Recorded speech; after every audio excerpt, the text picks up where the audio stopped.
Hey guys, and welcome to After Dark session. Yes. This is the After Dark session. It was just a little impromptu, and I thought, do you know what? Whilst I'm still awake and still up, why not? This is a chance for you to ask your particular questions, dilemmas. We're gonna answer them. Relationship queries. Maybe you got some, you want a little bit of on-site coaching real quickly. If you're willing to come up here as well. We're happy to do it all today, okay? So we're going to have some fun with it. We're going to talk, listen, Reddit is a source of fun when it comes to relationship issues. So we'll talk about some of this stuff as well. But listen, if you really got some questions, whatever, you can join the panel. I'll put the link in the description as well. So if you want to join and ask your question, if you've got a dilemma, if you've got a relationship dilemma, then this is gonna be the space for you. There's gonna be a chance for you to come up here and ask your questions. Okay, so I'm gonna put a link in the chat there so you guys can also ask your questions. Let me make sure you guys have got that as well, so you can actually see that. I'm gonna pin it up as well for you guys. So yeah, today we're gonna be giving you guys a nice little live relationship dilemmas, relationship questions. We are ready to answer it all for you, okay? We're ready to ask all. What do you want to ask away? What do you want to know? What you want to know about men? You want to know about what we think? What is it you want to ask? We're happy to answer it today. And if I don't know the answer, I'm going to tell you straight. I don't know the answer, okay? Because it's not everything that I know. But I'm willing to give it a try if I believe I have the answers for you or some wisdom to add to that as well. Hold on a minute, 2 seconds. Is that my phone there? Was that my phone? Okay. That wasn't my phone. Okay, cool. Sorry about that. Okay. All right, cool. Okay, I've got someone in the background. Listen. So Queen. Hey. Okay. So, yeah, listen. Oh, did my phone just die? I think my phone just died. Anyway, listen. So yeah, we are ready to go live with the dilemmas as well. I have somebody in the background. Listen, just want to make sure. Listen, I'm gonna be honest with you guys. Listen, because obviously I know what can happen. I'm gonna be very cautious. Okay, so as soon as I see any madness, okay, I will X you and block you. Okay, because some people like to do some, I'm not saying this is you, but some people like to do some really stupid stuff where they like to put some madness on. So Queen, I'm trusting you. Okay, all right, I'm gonna be trustworthy. I'm gonna bring you on, give us your dilemma, or your question you want to ask. And let's get asking some questions. Okay, all right, cool. All right, hello Queen. Hello. Hello. Where are you calling from? I am calling from Texas. Oh, okay, cool. Texas. I like it. How's Texas? Is it all right in there, Texas? How's it It's been over hot. there for you? It's hot. It's hot. You know what? We could use some of that heat over here. But let me kill off the small chat. Sorry, my bad. What is your dilemma? What is your question that you would like to ask? Okay, so I was dating this guy for about 7 months. Okay. And in those 7 months, he never asked me to be his girlfriend. It was just kind of like something that in his mind we were exclusively dating, but he did not want to ask me to be his girlfriend. Okay. We went to a therapy session because I go to therapy faithfully. So I was like, well, maybe you need to talk to somebody else. And we got on that therapy session and he proceeded to say he was always going to do it, but he wanted to do it while he was moving because he was moving to another state to work. And I was like, that makes absolutely no sense. You've been here with me the past 7 months. Why would you wait until you're leaving to ask me? So when he asked me, I said no. Okay. Because I was like, I'm not going to do this long distance thing because we clearly can't communicate while we're here. So it's not going to work while you're there. So I decided to cut off everything. I was finished. And then maybe 2 weeks ago, he came back, said He's in therapy, and I can see the difference in the way he communicates because it's been about 3 months since we last spoke from that point. And he said, "Oh, well, I'm in therapy. I am getting myself together. I understand the stuff that you were saying because I felt like I was almost begging him to love me in some ways." And he just was not trying to do it. He will move, but he'll move very slowly. And we were never really on the same page. So he started talking, saying how he's working on it and how he's now open to talking to other people. But the problem that I'm having is I feel like I am able to camouflage into his world as far as it comes to his conversations and what he likes to talk about. But it's very hard for him to have a conversation with me about emotions, about feelings, about what's going on within himself. Even though I see that things are going on, he won't talk to me. So I said, if you cannot talk to me, I cannot be with you because this is still a thing. So, in that essence, do I give him the space to prove or try to show me that he's changed? Or do I just cut my losses and say, that's it? Whew. First of all, thank you for trusting us with that dilemma that you have there. And so I want to honor that by also being as respectful as you've been as well. So thank you for sharing that. Okay, first things first. First things first. Okay. So let's okay. First and foremost, okay. Let's work on a hypothetical here, right? Let's work on a hypothetical here. So the question you're asking is whether if you should kind of wait to see if he can basically live up to the standard you're acquiring. Is that what you're kind of asking? Yes, correct. What is the standard you're asking for? So he's not a very, and I know this is vast majority of some men of now, he's not Yeah. very emotionally intelligent. Okay. So it's very hard for him to communicate his feelings. And so because he does not communicate his feelings, he would dismiss mine because Okay. it's easier for him not to talk to me and then for him to say something that I guess isn't politically correct by my standard or whatever the case is. Okay. At this current at this current time now, in terms of what you've experienced of him right now, could you do 5 years, 10 years in a marriage this way? Absolutely not. Okay. At how much would he need to change in order for you to be able to consider doing a long-term bid in a relationship with this gentleman?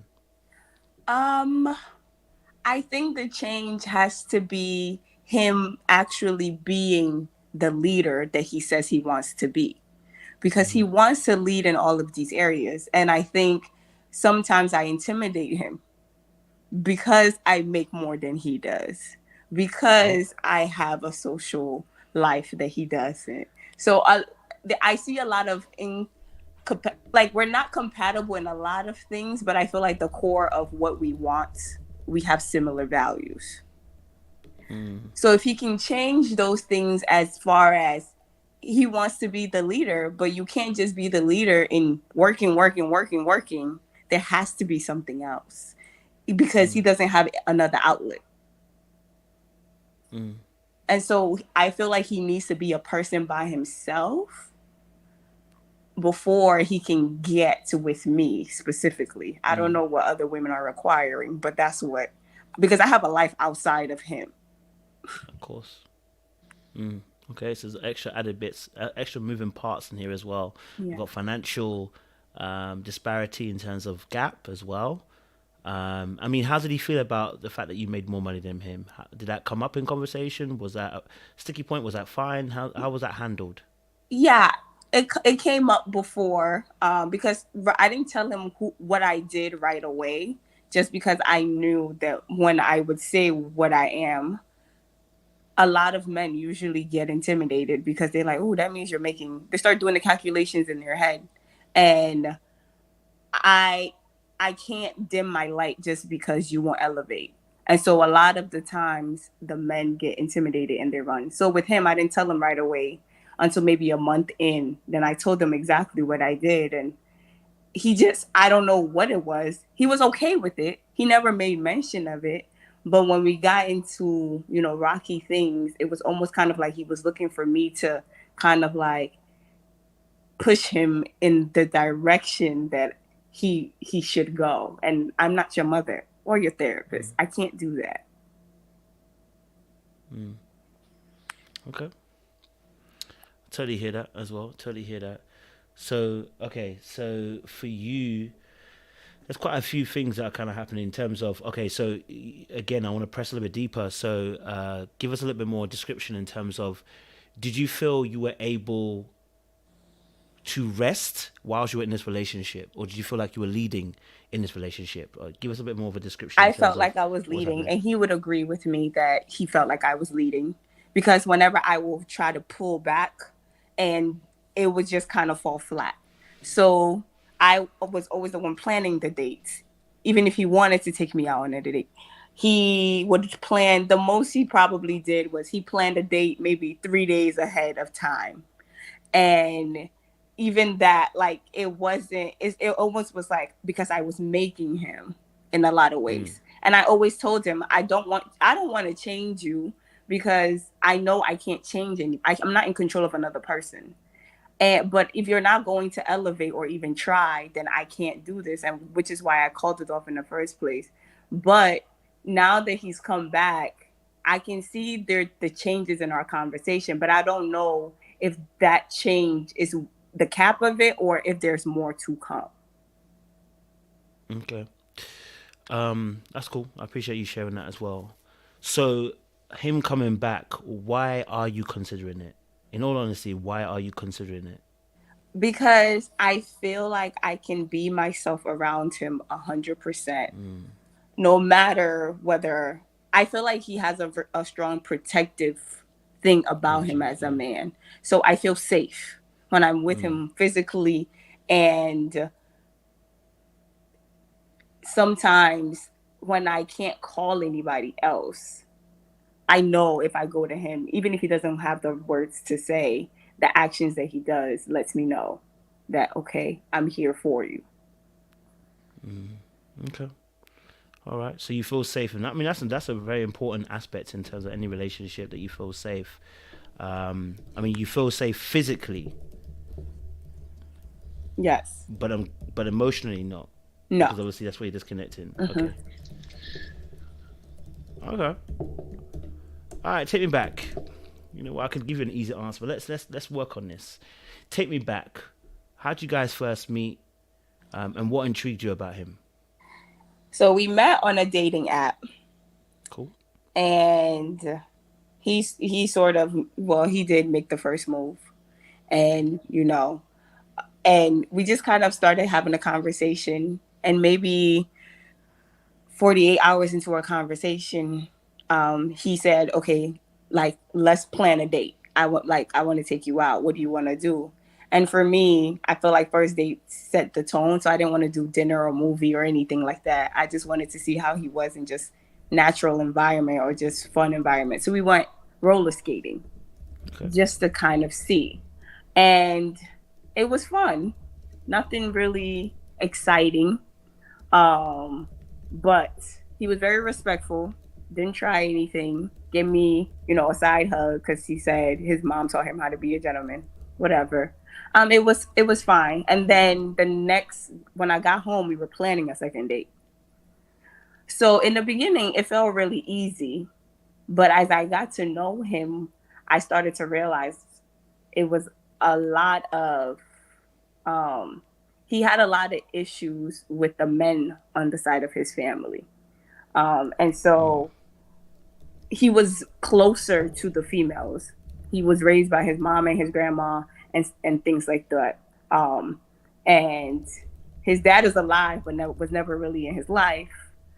And so a lot of those things I started noticing, and I would ask him about it. How have you dealt with this? And he's like, I don't really care enough to deal with it. So I just started noticing those things, and I will push, and it just wouldn't, nothing will really come about that. And so I just stopped pushing. But I saw how it affected him, and in turn affecting what we were trying to build. Okay. Oh, cool. So it started. Okay, so it started off well. Okay, let's stick there at the beginning. Okay, so app, fine, not a problem at all. It's modern day 2022. We know apps. People are gonna be dating through that. So it started on an app. You guys started talking. What was your honest sentiment? Because before you get to the date, what was your honest judgment at the talking stage? Before you get to a date, what was your honest judgment? I felt like he was very open. Okay.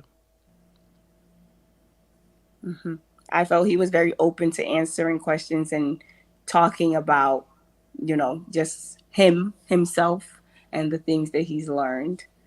That was Mm-hmm. my judgment in the beginning. Okay. Cool. And then obviously you get onto a date. A date, obviously roller skating. You guys, I'm guessing the date must have went well because obviously you're planning a second date, right? Correct.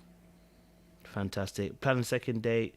Um, and I'm guessing obviously a few more dates after as well. And then obviously then you start to notice, obviously, in terms when you guys get deeper, that there are probably some issues that are there that have not been fixed in terms of relationship with mother and father. Okay, cool. And so at what point did you, at what point and why did you decide to call it off? I called it off shortly after he asked me to be his girlfriend. Okay.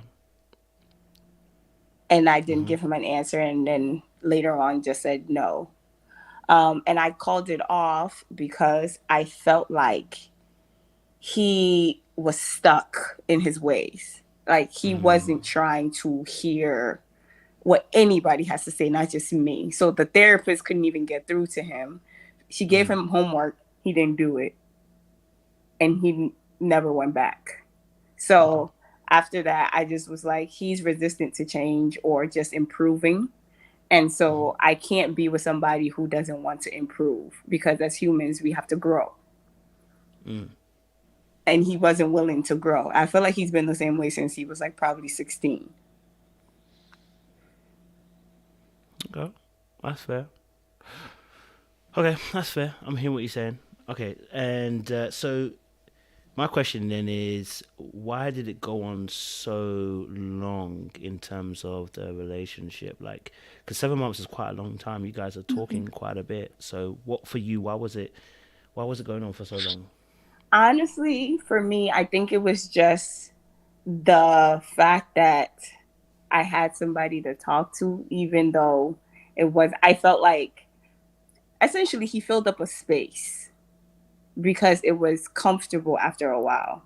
And it just kept going because I didn't want to cut it off, because I felt like, okay, like he's right there. If he could just move, just push a little forward.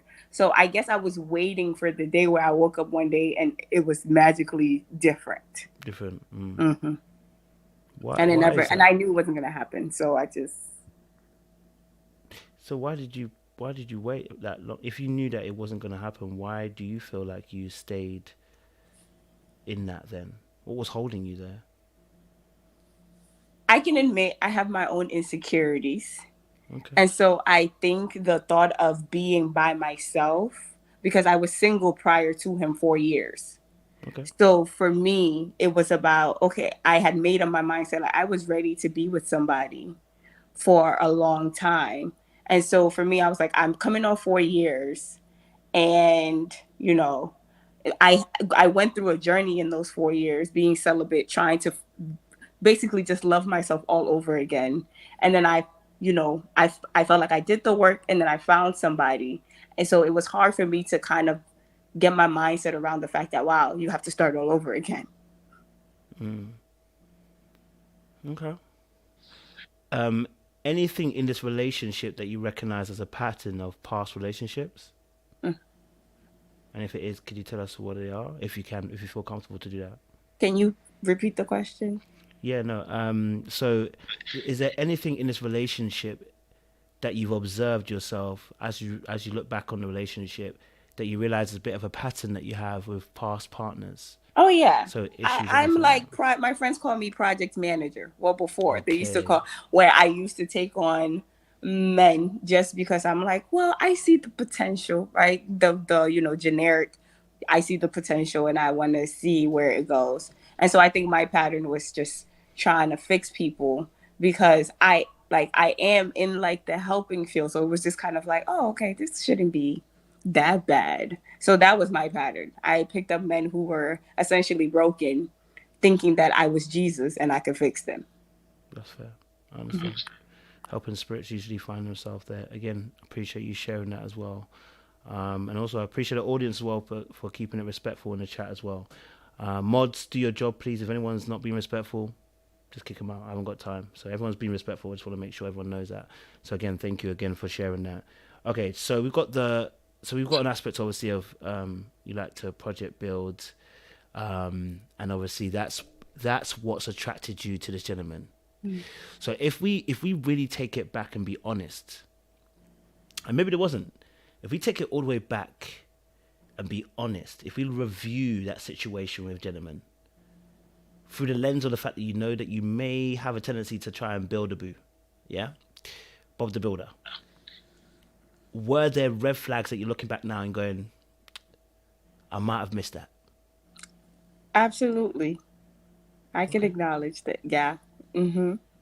What was some of the red flags that you kind of now, if you look back on it, you kind of observed, you're like, maybe this is me not really going for the best that I want? Well, I told him my expectations in the beginning, and it seemed like it was one-sided where I would be the one doing all of the talking, and for me, I do talking for a living. I don't want to talk when I get like I just want to listen, D. And it just seemed like I would get on the phone with him and it would just be me talking and trying to ask him all these questions just so he can open up. And so that was a red flag that I overlooked. Another red flag was he would always say, oh, you're fancy. You're too fancy for me. So it was sort of like almost feeling like he had to compare himself in some way to me. And so whenever he would say that, I would be like, stop saying that because it makes me uncomfortable. Yeah. And in turn, what that would mean is like when it's time for him to plan a date, he really wouldn't go all out. He wouldn't really do much. It would just kind of be like the typical.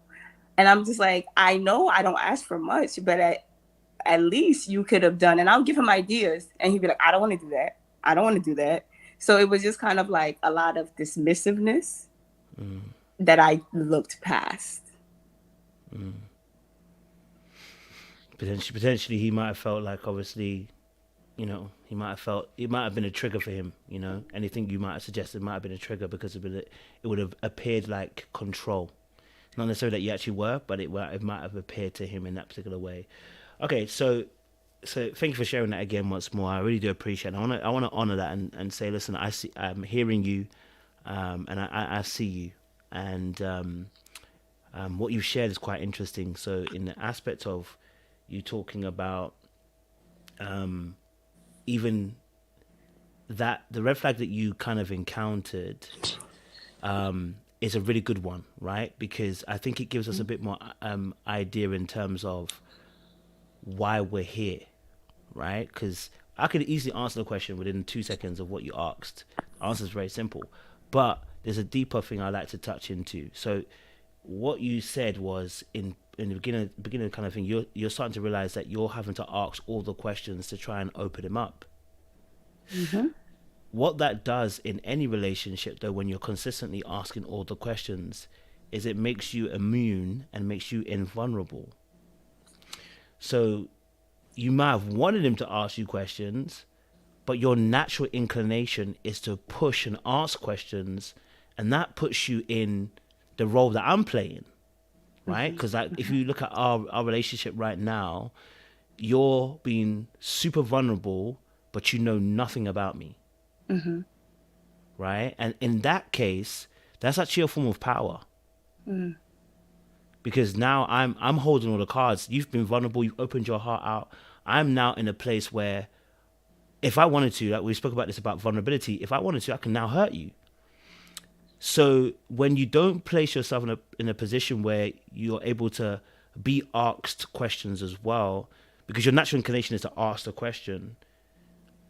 There's a part of me that's saying, is there, and I don't want to say issue, I want to say, how comfortable would you say you are with being vulnerable and intimate for you? How comfortable would you say you are with that? I think I'm super open and I am vulnerable, and I think the power dynamic that you're talking about was the reason why I asked all the question was because when given the opportunity, he would say, I don't have anything to ask, or I don't have an opinion on that. Or, and which is totally fine with me. But when you're trying to get to know somebody, there has to be questions that are asked. And so for me, I felt like I was super vulnerable. And for I listen and talk for a living. So you're gonna be very surprised by what I do, but I'm actually a psychologist. I'm not So surprised. Because I, anyway, go on. so for Sorry. me, I know how to listen and I know how to talk, but I felt like I had to ask the questions because he wasn't willing to. And I felt like if I ask this question, that will open him to asking maybe another question that pops up as we're talking about this. And so I would say for me, I am very vulnerable and I am very open. It's just he wasn't using it because I don't think he knew how to. So I think it's really beautiful that you shared what you do. And so I'm a coach, I'm not a psychologist, but I'm a coach, right? So we are in similar, but I would say you're the expert in this particular area. One thing I also understand about being a coach is it's very hard to take that hat off. Very difficult. Yeah. And like you said, we're very much used to being in a position where we're having to listen and to talk a lot in the profession.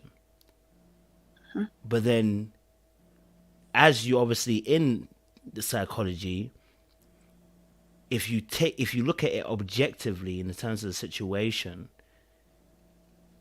you would have noticed that, as you said yourself, that he's not very good at opening up.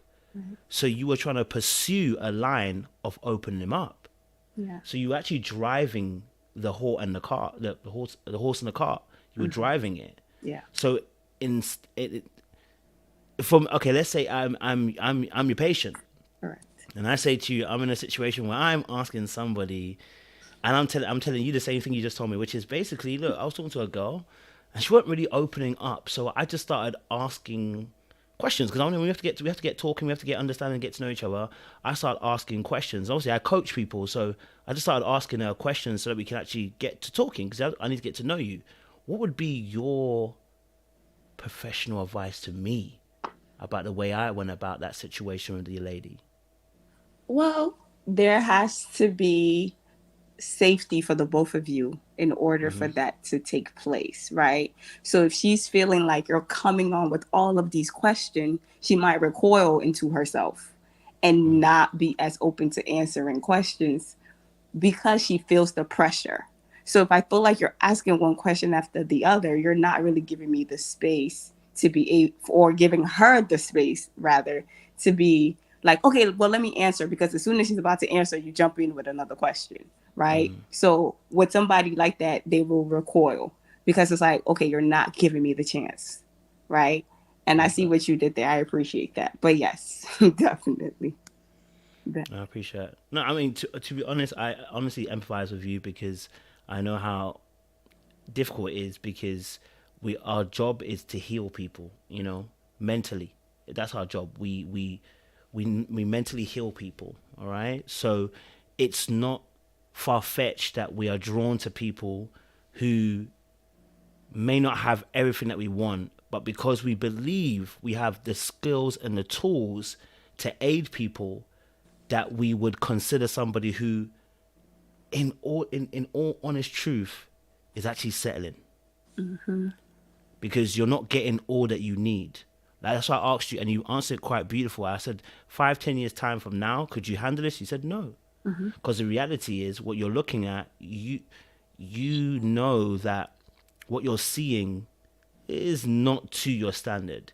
But there's a part of you that's hoping that, you know, maybe the other parts are great and this aspect will change. But we both know that, in all honesty, you know, you've been in the profession long enough, you know, this takes time. All right. And that's something that we both do not have. We don't have it. We don't have that time. So the question we have to really ask ourselves is not even really whether we should accept him coming back or not. The question we have to ask ourselves is, why would we take our energy and put it into this opportunity and potentially have an opportunity cost to wait upon someone who we know will take time? I think that's a better question we might want to ask ourselves. So for you, why do you feel like you would be willing to take that risk to put energy and time into this? I don't think I am. Okay. I don't think I am, because I think I've exerted all the energy that I had for him. Okay. Okay. So you answered your own question. Yeah, I guess I did. Well, I appreciate it. I see a lot of people asking me what my attachment style is. It's not that easy. It's not that simple from what you read. But my attachment style is secure attachment. I am secure. Okay. Okay. Yeah, I wasn't gonna ask, to be honest. I didn't think it was important. I think it's, you know what I mean. But yeah, no, I appreciate you sharing that, because, like I said, I think these are real life situations, and I already knew that you already had the answer. It's just that sometimes we need a soundboard just to kind of confirm what we already kind of know. Correct. You know, in terms of what we're gonna choose. You know, so yeah, I appreciate you sharing that, Queen. You know, thank you. I appreciate you giving me the platform and their advice. No, it's no worries. It's no worries at all. Yeah. Do you have any other questions or any other elements? Nope. No? I am good. Thank you. All right. I appreciate it. Thank you, Queen. Thank you for being our first guest. I appreciate that. Yeah, it's a pleasure. All right, guys, listen. You know, it's never easy coming up on here and sharing what you're going through and what you're experiencing. So always, I ask anybody here, this is why it's on subscriber mode, I want everyone to be respectful at all times. I know sometimes, you know, we can get excited. Just be respectful. If you're making a comment, just be respectful that, is this something that we might say to the person in their face? Just because, like, I feel like I want to make it a different platform. I don't want it to, no offense to anybody else who does this, I don't want it to be one of those platforms where it's like, you know what I mean? I want to make sure we're respectful and showing love to each individual person, so that this is a place that's safe, and there's a healing zone as well. So your comments are also important. You know, your commentary is also important. Sometimes I look at the commentary, I'm like, oh, that makes sense. Let me ask that question. So keep asking those correct questions. Keep asking those correct, commentary as well, because it also helps us to, well, at least it helps me to see a different point of view as well sometimes at points in time. So, you know, let's keep this as a safe space for us as well. All right, appreciate it. Okay, cool. Anybody else want to call in? Listen, the chat's in there. Listen, you don't have to cam up. You don't have to cam up.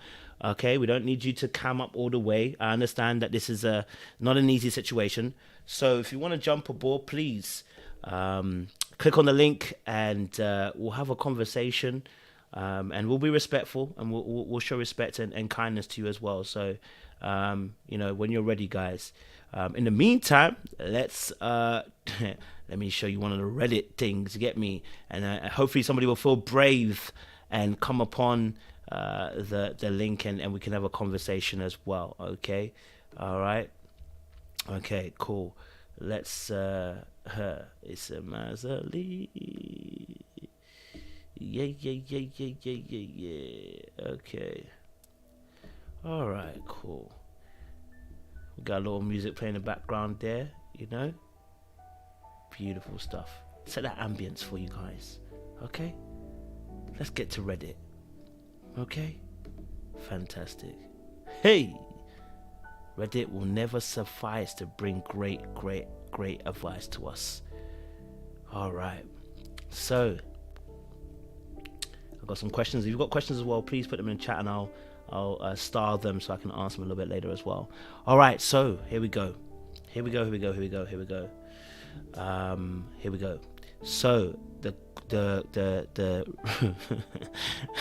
the madness has begun. So it says, my boyfriend and I have been together for 3 years. He continually pushes boundaries, but this time it's really crossing one. He met a girl and her family on a cruise when he was 16, and he's now 27. So that's what, 9 years away. They've done a couple cruises together. We are from CA and she's from Florida. They have some pretty cutesy pictures together, and his best friend has met her on a cruise as well. His best friend tells me she has always had a massive crush on my boyfriend. My boyfriend is going on a friendly trip to visit her and her family, and he said I couldn't come along. I've met her once briefly when she came to visit him 6 months ago. She was quiet and super friendly to me, despite my best efforts to be welcoming. They Snapchat every day. He doesn't allow me to see my guy friends in person without him, so it makes me question his intentions here. He said it's innocent. My God. Oh my God. Oh my God. Oh my God.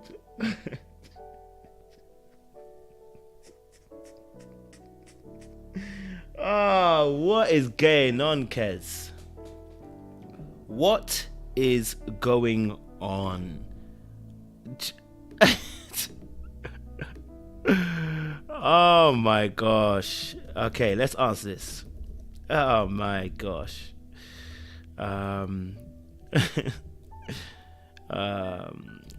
Okay, cool. Let me just put this here. Link. This is ridiculous. Wow. Okay, so let's just start from the beginning. My boyfriend and I have been together for 3 years. So this is very important. First and foremost, there's some mileage here. Okay, 3 years. Okay, he continually pushes boundaries. Let's pause it just there. She is aware now of the fact that he is pushing her boundaries. She's aware of what this guy is doing already, that there's certain behaviors that are not quite right. Okay, but this time it's really crossing one. He met a girl and her family on a cruise when he was 16. Okay, that was before her. It's not a big deal. He's met her before her, and he's now 27. That's 9 years on. Okay, and 3 of those he's been in a relationship. They have done a couple cruises together. We are from CA and she is from FL, I'm guessing, which is Florida. They have some pretty cutesy pictures together, and let's pause there. There's some cutesy pictures together. What does that even mean? Girl, are you telling me that you've seen the pictures and you're interpreting that it's very cute? That you're saying that the pictures are very cute? Very cutesy? That's what you're really telling us, isn't it? The pictures are really cutesy. And they're doing a lot, and they're making you consider whether your boyfriend is really your boyfriend. Let's be honest. It's making you think whether your boyfriend is really your boyfriend. Okay. So they have really cutesy pictures together, and his best friend has met her on a cruise as well. So the best friend has met her. Okay, the best friend has met this girl now. Okay. Okay, is the music too loud for you guys? Okay, cool. I'll turn it down a little bit. Sorry, my bad. Okay, cool. So, yes. So obviously now it says, I had a massive crush on my boyfriend. No, sorry. Your best friend has met her on a cruise as well. His best friend tells me she has always had a massive crush on my boyfriend. First of all, that's a major red flag in all the red flags we're seeing, okay? The best friend is telling you, darling, this girl also has a crush on your man. Baby, if that's the case, you have every right now, okay? You have every right now to say to your man, I'm uncomfortable, okay? I'm uncomfortable with this relationship. You have every right to tell him you are uncomfortable with the relationship, because at this point, his own best friend has snitched and told him that, my friend, she fancies the life out of you. That's good money, good source. Yeah? That's good money, that's good source. Okay? That's good money. That's good sauce. Okay. All right. Cool. So, and then he says, my boyfriend is going on a friendly trip to visit her. My God. Hallelujah in the praise of the heavens. My friend. So first you find out this girl's got cutesy pics of your man. They've known each other since they were 16. Then you also find out the best friend told you that she actually fancies your man. And now you're telling me that he's going on a cruise. Even if he didn't fancy her, this would be inappropriate. Even if he didn't fancy her, this would be an inappropriate behavior. Just hope you know that. Inappropriate. Okay? Yeah? This is ridiculous. Okay? Redonkulous. All right, cool. So my boyfriend's going on a friendly trip to visit. And I love the fact you put it in inverted commas. Friendly. Meaning you know exactly what that actually signifies, this trip. You put inverted friendly. Okay? That should tell you everything you need to know. She put inverted friendly. All right, cool. I've met... boyfriend's gone on a friendly trip to visit her and her family, and he said I couldn't come along. Hey! Where's my bag of chips, man? I need my bag of chips, bruv. What's going on, cuz? I need my bag of chips. Are you really in a relationship? Or are you really in a relationship?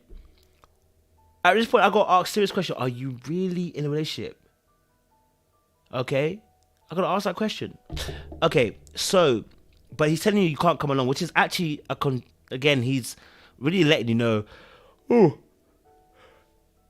apologies. He's really letting you know what he's playing around, bro. Like you and so mad as well. You can't come along, but he's gonna go and see this girl who has a crush on him. My question is, why would you allow that? Why would you allow yourself to be in a position where you're going to allow him to continue this action? Because this action is bizarre. This action is rude. This action is inconsiderate. Okay. So, he said I couldn't come along. I've met her once briefly when she came to visit him 6 months ago. So she's also visiting your man now. Baby, this is what we call a hostile takeover. Okay? This is what we call a hostile takeover. My girl is in the acquisitions business. She's acquiring a new company called Your Man. Yeah? This is exactly what it is. She's in the acquisition business and she's here to acquire your man and the assets that come along with him. Sis, you're about to be out the job. I need you to read the room, smell the Kenko coffee. You're about to be out the job. It's a hostile takeover. Say it with me, people. Hostile takeover. Yes, turn to your neighbor and say hostile takeover. All right, cool. Let's see. Okay, so I've met her briefly once. I've met her once briefly when she came to visit him 6 months ago. She was quiet and not super friendly to me. Mercy.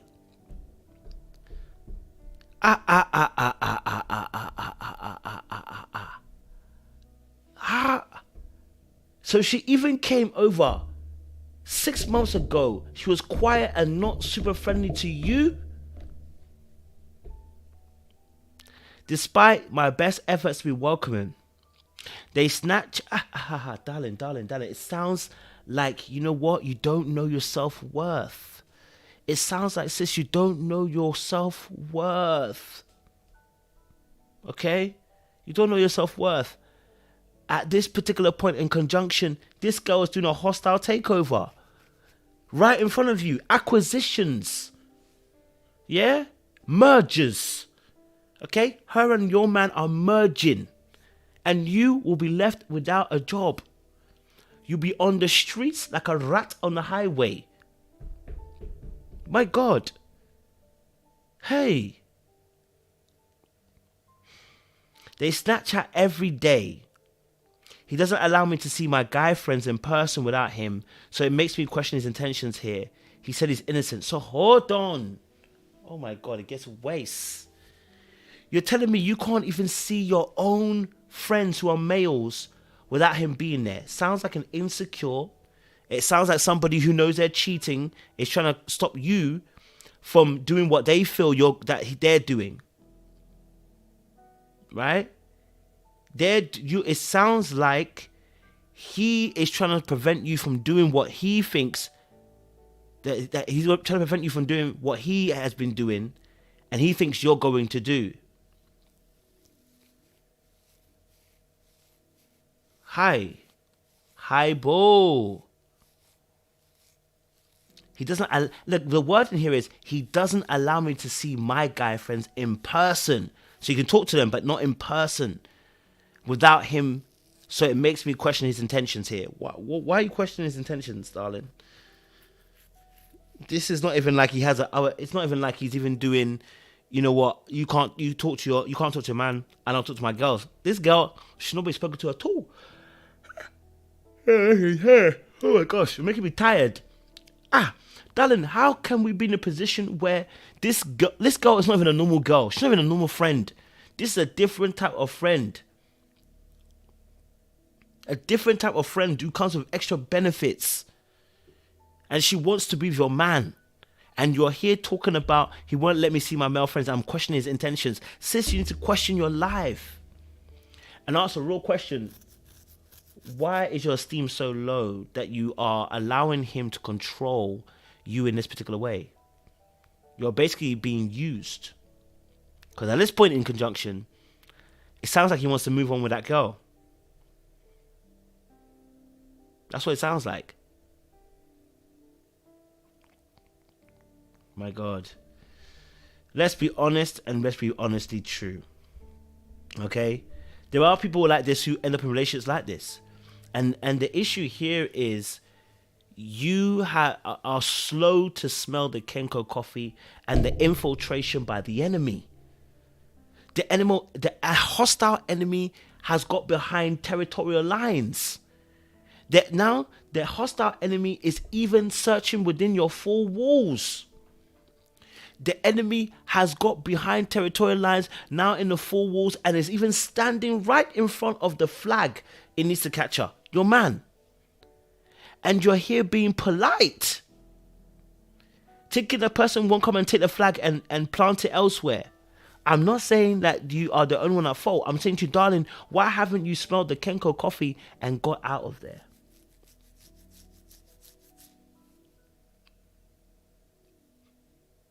You're even making me yawn. It's not nice. All right, cool. I don't think there's much to say about that. But you know what, sis? You don't need to be in that relationship. You need to leave. Because he doesn't respect you. Okay? Because you need to respect yourself. That's the honest truth. He won't respect you because you don't respect yourself. Right? He will take advantage of you because he believes that you don't have good boundaries. And clearly, we can see you don't have good boundaries. Because of the way you've allowed certain things in this relationship to go on. Okay? All right, we'll leave that there. Guys, listen, I need someone to come on, okay? I want someone else to come on. Someone else to come on and share their story. Come and ask the dilemma. Drop your things. Don't be scared. Listen, it's a safe space. We don't want anyone to feel like it's not safe. It's a safe space. So come through, share your dilemma with us. You don't have to come up. Click on the link and let's talk.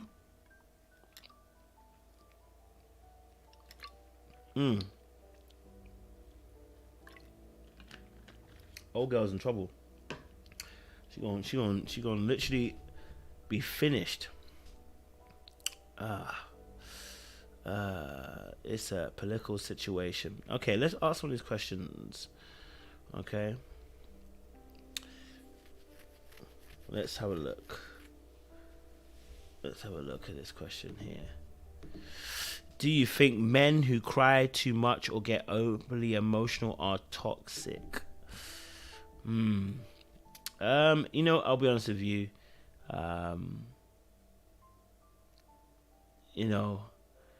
Let's be honest. I think men should focus on not being not too driven to make decisions based on Um, that's fine too, Darlie. If you want to come on, share your piece, Darlie, as well. That's fine.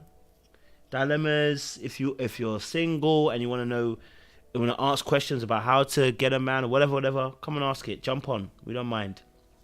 Um, as well, want to hear that. But we want men to be expressive. So crying is fine, but we also want them to be expressive, using their words. We want to be able to use their words to communicate how they feel. Because the lack of ability to be able to express your actual fears, desires, ambitions, goals, and pains and hurts, oftentimes leads to people acting out. And we don't want to see people acting out. We want to see people acting accordingly and appropriately in manner as well. So when men cry too much, what it signifies is oftentimes what it signifies is somebody who hasn't dealt with their emotional wounds, and the crying is almost in a way to kind of it's almost like when kids cry, right? It's a cry for help oftentimes. But the truth of the matter is, you've got to be able to be in a place where you can focus and be a leader. And at points in times, when you cry too much, you don't see the solution because you're crying too much. Crying is not an issue. It's just that we shouldn't stay there as men, right? We shouldn't stay there for too long. We shouldn't wallow in that because we're being called to lead.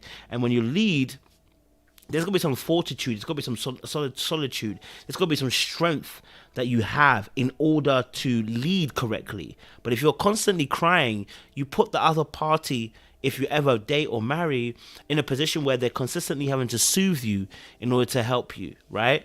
Do I think that people get too overly emotional are toxic? They can be, because they end up using manipulation as a tool and a tactic to get what they want. So it can be. Let's have another person come up. Yes. Hello. Hello. Hello, sis. How you doing? I'm good. How are you? I'm alive and well, thank you. What's your name? Tadamika. Tadamika. I love the name, by the way. Where are you from? I'm from Jamaica. Mm. But what part of Jamaica? Where is it? Where are you from? Kingston? Where Trelawney. is it? Oh. Yes. I'm I from had a. Trelawney, the country. Oh, do you know what? I think I had an ex that was from there. Oh. Okay. Okay. Talk to me. What's your question? What's your dilemma? What do you want to talk about? Ask away. Okay. So, what I probably recently divorced. I divorced in 2020, right? So Okay. I got out of the dating scene for like about 2 years, a year and a half, 2 years. So Okay. now I'm getting back into the dating scene, and I've been experiencing like um I think the way the culture is now, you have a lot of women that are making a lot of money and Mm. we're like in high position, right? Yeah. And I I feel like that's amazing where I'm dating men who are in pretty decent positions as well, right? Mm. So recently I um I started I was getting promoted, but I didn't get the promotion yet, right? So Okay. I was dating a guy and he was taking care of everything. So he was, taking me out and just doing, courting me the way a normal guy is supposed to court me and everything. Mm. So after I got my promotion, it was like one day I just got nothing but calls of, you got promoted or you got this, da da da, whatever. So I think that made him feel a certain kind of way. You Mm. understand? So what happened is the following day, uh, because he works like jobs where he have like kind of like commission kind of thing. So he Mm. was having a slow week. And as I'm like getting all these, promotion that I'm not telling him, he's just there and I'm getting the phone calls, he's like overhearing. You understand? Okay. So I think that he asked me a questions like, well, how do you do whatever? And I'm like, okay, well, I think the way I would do your company is I think you should do da da da da da whatever. And he explode on me like how you telling me how to do my stuff? Blah, blah, blah, blah, stuff.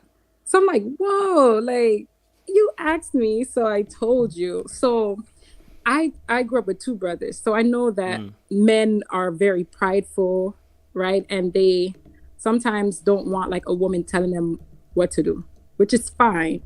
But it's like I don't want to dummy down myself to make you feel where I'm not sure if I should or not. I just want like a man's point of view, like if if I like I don't want to, like, if you ask me a question, I answer it in a way to where it makes you feel like less of a man or whatever. You know what I'm saying? So in a sense, I feel like he was happy and everything was good when he was taking care of everything financially. But like the minute I started getting like the promotions or whatever, and I wasn't telling him, like I said, he was just there and the phone call started, so he knew. I felt like that kind of like intimidated him, and I could be wrong, but the very following day he just exploded on me, and I was just like, where did all this come from? You understand? Like, so I this just happened, so I did kind of, I'm on ghost because he yelled at me and I'm like, okay, delete, block, delete. Like it take me one time, you understand? So I don't know. I just feel like I always kind of self-analyze, being that I'm back, I'm fresh back into the dating scene. Like, okay, like what I could have done different, or is it a thing that I should just tone down, or to not make him feel like he don't know, or whatever, or should I just find, like, it's something that I want to ask, like a man's point of view. Okay. Yeah. Cool. Love that. Thank you for sharing that as well. Really honor that as well. And appreciate you being vulnerable in this moment. I've got a few questions just to kind of get a bit more context to the situation. Okay, so obviously, I like you said, I think the beginning of the relationship, he's taking care of everything financially. Well, yeah, like he would take me out on dates, and if I needed anything, he would take care of it. It wouldn't be like something that I would have to ask. He'll just be like, "Hey, you need me? I can take care of this for you." And it was good. It was like, oh, okay. Well, at first I'm like, no, in my pride, like, no, I got it, until I was like, okay, okay, you can take care of it, kind of thing.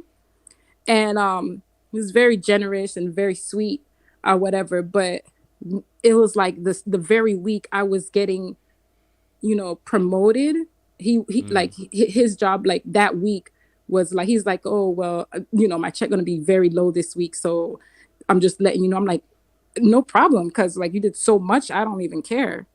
And it was like he asked me a career question, and I love those questions. I'm like, yeah, da da da da da. And then he just, boom, it was like an explosion. And I was just like, whoa, where did that come from? And I'm hoping I didn't make him feel, like less of a guy with my answer. But even in the explosion, I was like, okay, I'm gonna take this down a notch, because I see you're getting upset. Let's just switch the subject. And by then it was just like, boom, like it was like too late. So I was just like, wow, now I'm looking at, I don't know what I did to just make you explode like that. You understand? So I'm just like, yeah, I'm not, he's out. But it was like, for me to, I guess, for this situation not to happen again, Yeah. do I dummy? Now, I'm not gonna say dummy down, but how do I approach it to where I can probably give a guy advice without making them feel like, or is it to where it's just the wrong guy? Like, if it's so, I don't know. Yeah, I mean, to be honest, there could be various different reasons. So, let's analyze some of the things that you've said as well. Okay, first and foremost, number one, how long was the relationship that you guys were together for? Sorry, just to make it clear, okay, so maybe I missed it. So, this particular person, is this the person that you were married to? Oh, no. I was Okay, married. someone else. Yeah, Okay, it's this someone someone else else. you dated. Okay, sorry, Right. apologies. And how long were you dating for? Not long. Okay, so let me give you backstory. Like, Yeah. okay, was dating him like, I would say like 3 months ago, but Okay. it was he same thing. Well, actually I was telling him a story, and it was something, a silly story, like, oh, I'm gonna raise my daughter a little different from my son. He's like, oh, you're sexist. So I said, why are you name calling me? So I kind of stopped talking to him, right? I'm like, okay, I don't really like the name call because you don't agree. It was a stupid conversation. So I kind of like didn't talk to him. So it was like a month went by. Then he called me again. And then he's like, listen, we need to go out for dinner and let's talk. So he took me out and was like, he apologized or whatever. And he wanted to be in a serious relationship with me, whatever, whatever. So I was like, okay, well, I'll give it a shot. I feel like, you were, genuine in whatever you said. So we were talking back again for like 3 months. And so something very minute of this happened again, and boom, explosion again. So I'm like, you doing it again. Like, and if it's something that I said, then I feel like, be learn how to communicate with me and say, hey, Tad, this offended me, or I don't really like when you say this or whatever, instead of just like popping, because now I'm like, this happened like the second time. I'm like, I'm done. Like, now I'm really done. When I feel like maybe the communication, because like I said, I'm fresh back in the scene. Maybe I am, you know, delivering wrong, or I don't know, but I Did you think have that's a something habit that of you could have delivering wrong in told your me. marriage? I'm sorry. I'm gonna ask the question. Sorry, it's a bit direct, but did you have a habit of delivering wrong in your marriage? Were you ever accused a lot of times of delivering poorly in a marriage? I was told that I check out. If there's Okay. like conflict, I would check out, and I'm not gonna fuss with you. I'm just, all right, you have it, I'm done. I'm not gonna like go back and forth. Okay. But in terms of obviously delivering information in your marriage, and if it's once, that's not a problem. But I'm saying, was there a pattern for you where you told by your partner at the time that maybe the way you deliver things was incorrect, or they didn't like the way you delivered certain things? Mm, on regular communication, not really. Okay. But when it was something that I was upset about, I would probably say yes, which wasn't much, because it Okay. take a lot to like annoy me. But yeah, like if it was something upsetting, I think I would say yes. But if it's like regular communication, not really. Me and my marriage, I don't think we argued that much. But yeah, there were times that if I got pissed off, I would be like, yo, why didn't you take out the trash? It took me like 2 days and the trash still here. Like, I don't know, something stupid. But is that something that I have an issue with? I don't think so. I mean, Okay. a lot of my friends don't say that's the issue. A lot of my friends would say, well, why didn't you say this? Kind of you kind of back off of something, and you don't address it. You kind of like right now, I think his tone was a little too much for me, and I'm like, I'm done with you. Okay. That's Hmm. no, that's all right. That's fair enough. It's only because I wanted to see if there was also tone as well that may have played a part into it as well. So that's fair. So you weren't together for very long then. So a couple of months you were together for, Hmm. and obviously you already noticed already he had some hot flushes when it comes to certain situations. He can quickly get quite aggy and verbally in a sense. You could kind of quickly. There's certain situations where you've seen a hot. He's flashed hot in a sense. Yes, yeah. So like I was saying, like was like my second time. And what happened was when he first, well, like when we went on the date or whatever, and he's like, I want to, be in a relationship, or try, this relationship. I want to da da da da. And I said, well, what happened with your exes or whatever? He's like, well, we got in an argument at the mall, and so we kind of didn't talk after that.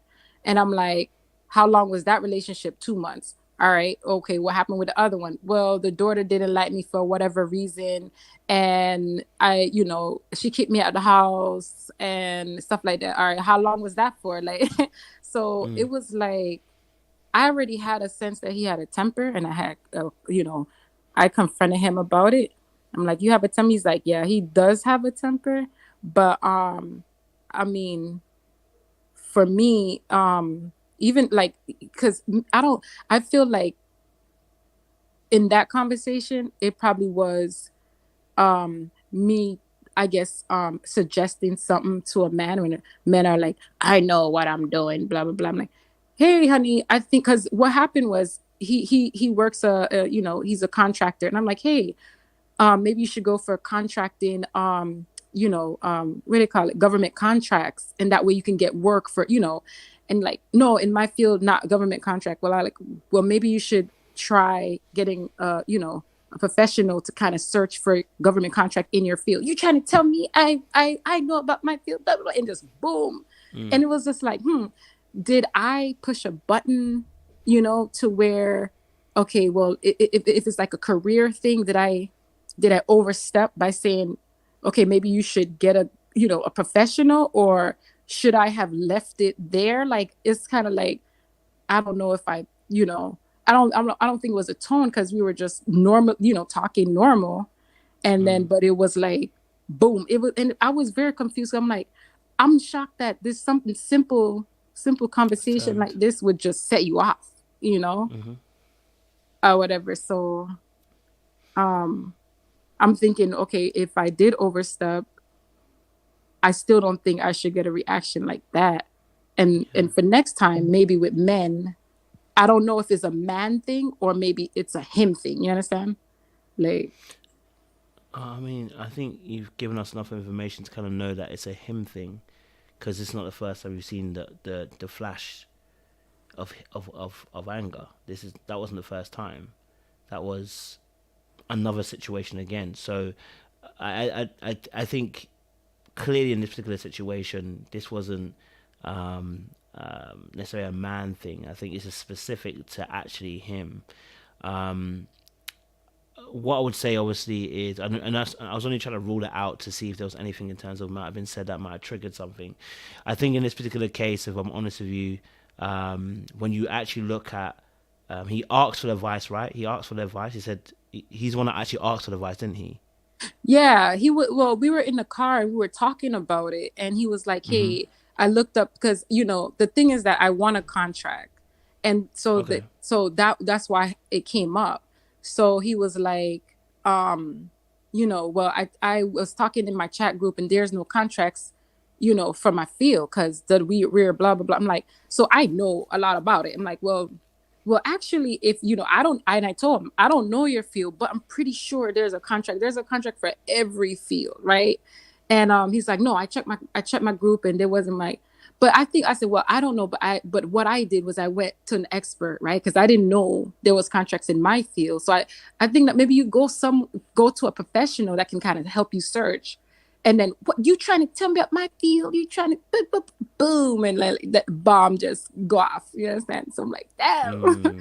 So, but what I wanted to know was, with women, and especially like successful women, just because we're just living in that culture now where a lot of women are just, just doing amazing, right? How do we still like stay in our feminine? Because I do feel like if that little thing set you off, right? I don't want to probably go into another relationship, and then because right now I am fearing talking about, even if it is like career or assisting. I'm right now, though, I'm thinking is like, okay, well, next relationship, like, don't even tell them nothing what I'm doing. Just kind of like, okay, I just work from home, or I don't even know, because I'm like scared to even you know talk at this point. You know what I'm saying? Like, dang. So Yeah. No, I mean, there's no need to not tell someone what you do. If people are not comfortable with what you do, you don't need to be dating them. If, in all honesty, and I think obviously what we're dealing with in terms of that situation, he asked you a question, but obviously, for some reason he that's it. Your answer kind of triggered him, and to be honest, I think it's all to do with the fact that I think you said it was a change of position financially for him. So that change of finances will then also change a perspective in terms of how I might hear a piece of advice, right? So for instance, let's say if I'm successful and my business is going well and I ask you, hey, so how did you like get your contracts? I'm gonna take it in a more positive light because I'm already doing quite well, and so what information you give me in that moment in time, it's gonna be like, oh well, okay, great, thank you, appreciate that.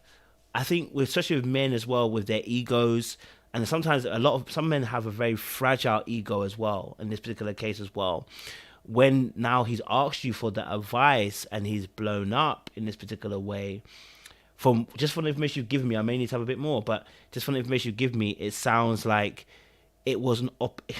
It sounds like something that he heard in the way you said it, and I'm not saying that you said anything wrong, by the way. Triggered the "you think you're better than me." That doesn't mean that you actually said anything that was. That doesn't mean that you did anything that was. But I think for his perspective, that whatever you said in the advice became a trigger. So Right. it might have sounded like to him, she's telling me how to do my business. And the only reason why he might have felt like that way is because maybe right now the business is not going the way he wants it to go. And so that triggered. But he's already got hot flashes in the pan in his past, meaning this is not something specifically isolated to that incident. This is just another one of those examples. The problem with this particular behavior is what it does to the other individual, mainly yourself. If you get used to him having these hot flushes of anger, all that happens is, which you're already starting to do, is you tiptoe around that individual person, right? Because you're like, oh, I don't want to set him off. So should I? Yeah. And what it does, it puts you in a place of limbo where you're not ever sure whether you should say something or not say something, because you can never actually ever be sure of what his reaction is. That quickly descends into emotional abuse if it was to continue, right? It can quickly can descend into emotional abuse because of his unpredictable response to certain issues or events that happen. So now you never know what could set him off. And because obviously as human beings, we want to help our partners, we want to please our partners. If you stay in that situation, what happens is you end up, you end up being in a place where you start to try and almost become hypersensitive to try and figure out when he might blow up, so that you don't do anything that will make him blow up. But guess what? There's nothing you won't do that won't make him blow up, because he's blown up before, he's gonna blow up again. So the advice is just another red flag signal of him blowing up. The only thing I can ever say about advice when you're given to men is that oftentimes, depending on the kind of man, is suggestion rather than men like suggestions rather than being told what to do. A lot of us carry a lot of misogyny, I'll be honest with you. I'm just going to be very frank with you, okay? So sometimes when we ask for advice, what we want is a suggestion. You almost have to cause inception in the mind of a man, so that we can say at the end, oh, I made that choice, when really we didn't. You give us the idea. Do you know what I mean? So that's the only thing I can ever say about giving a man advice. If they ask you for advice, it's just suggestion. It's like, hey, babe, do you know what? Like you said, this is what I did. I went to this place. I went to this place. If this is something that you want to do, here's an avenue and how you can go about it. You just leave it at that. You don't have to you don't have to say, do this, because men find that triggering. Do this. Anything that requires instruction or declarative, and most times you can get away with it, but a lot of guys get triggered by that because the suggestions allow room for me to take a decision. If you tell me an instruction, you're telling me at a point what to do, and that for a lot of people makes people feel like oh, so I didn't figure it out. And sometimes that's what people want. People want to be able to have that ability to boast that they figured it out. Do you get what I'm saying? So it's not that you can't say what it was, but I would say rather, especially with men, you suggest, right? Unless it says specifically, tell me exactly how you did it and what I should do to make this happen. Then he's asking specifically for you to actually give him the keys to the kingdom. But if he's asking your advice, it's strictly that. It's a suggestion. It's advice that means suggestion. So, hey, babe, listen, look, you know what? This is what I did. I went X, Y, Z. I went and got these contracts. That's how I got it in here. If you also want to do it, these are the avenues as well you can do it by, right? And what that allows him to do, because what we want is you to stay in your feminine, right? You want to stay in your feminine. So to stay in the feminine is to suggest. It's not to tell me what to do. It's to suggest. Because once you tell me what to do, it gives me the opportunity to execute. But if you tell me exactly how to do it, you've taken that out of my hands. Give me the opportunity. You know what I mean? Give me the opportunity so I can execute it and I can show you. That's not to say that this was the case in this example. I'm just giving an example for other situations, not necessarily this example. Right. I think he was going to blow up regardless of what you say. Right. Yeah. But it just in future, potentially, maybe maybe whenever you're dealing with men, suggest. This is the game that people may not like playing, but it's a game nonetheless. We all have to play the game. Men play games with women in terms of how we operate with you. We can't do certain things. We can't approach you like a man. We have to approach you in a different way. So the same with women too. You have to play with the ego. Listen, you just suggest the idea. And women do this all the time, the same way they do it even with dating. You say, hey, babe, you know what? I've been thinking about going to this particular place. What do you think about this? What you're, in a sense, doing is you're massaging the ego to make him feel boastful. When he does that, he then goes to do it. And people don't like that aspect, but honestly, it works with a lot of men. You know what I mean? Just like, hey, babe, you know what? I was just thinking about this particular situation. And the question, what do you think, is so key, because what it does, it says, I value what you're about to say. Right. No, by all means, but what he hasn't realized is you've incepted the idea in his mind. So now you've put it, he said, what do you think about it? Now he's like, oh, so you actually consider what I think? Okay, now he gets involved in the conversation. Okay, cool. Thank you for sharing. That's it. You know what I mean? So you're not downplaying yourself. You're not dimming your light. You're not trying to not tell people what your achievements are. We don't want any of that stuff to happen. No. We're saying that when we interact with one another, the same way women want masculine men want women to be feminine, and so they're suggestions rather than. And if we look at this biblically, Adam and Eve, it's a suggestion. Nowhere does it say that Eve forced Adam to take it, or she told him to take it. She just literally handed it to him. It's a suggestion. Once she handed it to him, what did he do? He ate it. Abby, now he can't say, oh, she forced it. She didn't force it. She just handed it to him. And when he handed it to him, he was then left with a decision to make. Do I execute or not? So again, this is not about this situation. This situation, he would have blown up irrespective. I don't want you to dim your light. I don't want you to not tell men what you actually do. Those men who can't handle what you do, you don't need to be in a situation. If you're not boasting about what you do per se, you're not like rubbing it in people's faces, there's no need to be, there's no need to be downplaying what you do and not tell a man what you do. Because at the end of the day, that man should accept you for who you are. You understand? Yeah. If I'm comfortable in my own skin, I'm going to be comfortable with that. You tell me you're a lawyer, or you tell me you're a secretary to the president, I should be comfortable with what you are if I'm going to accept you for who you are in a relationship. So don't dim your light. Don't dim, don't dim your achievements just to make a man feel comfortable. That's not necessary. You know what I mean?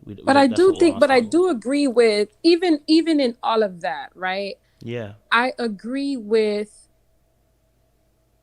like, for example, I never was taught tactics that men like in women, right? And I feel like there should be a show on that. Like, what do men like women to do? Like, do. Like, they like women to, da da da da da. You know what I'm saying? Like, and I feel like that's, because like I'm like dusting off all the smoke, getting back into the groove of things. So I'm seeing like, okay, yeah, when it comes down to like whether it's, and like I said, for him, he was probably already stressed out of his financial whatever, which I Yeah. didn't care about because he did so much before. It was like, it's just all in his head kind of thing. It probably like upsetted him. So when he did come to me, it was like, I think for the next time I would approach it to where instead of like, okay, let me answer, like it would be like more like, well, what do you think? And not just saying like him blowing up is like just for the next time or the next person or whatever. Because I always like look at myself too, like, okay, well, even though he's crazy, right? I probably could have done it different. And I do feel like men do have egos that probably at that moment I forgot, like, oh shoot, I probably should have toned, probably been, or probably just, whether we like it or not, sometimes in certain situations we have to pull back and not kind of show as much as we know. You know what I'm saying? It's sad to say, but it's true. And probably, kind of like, finesse it a little bit better. You know what I'm saying? Or whatever. So I think that that's something that me personally still learning, and especially when it comes to like career question, or I need help with this question, because I think the both times it was around like that, like Both so times was around career. yeah, or Yeah. something around that, like like Yeah. I That don't that know. sounds that sounds like insecurity to me. I'll be honest with you. That sounds Yeah. like insecurity to me. Because if the first time was if one of the times was about the fact you were getting, was one of the times that he was overhearing that you was getting a promotion? Was that one of the times as well?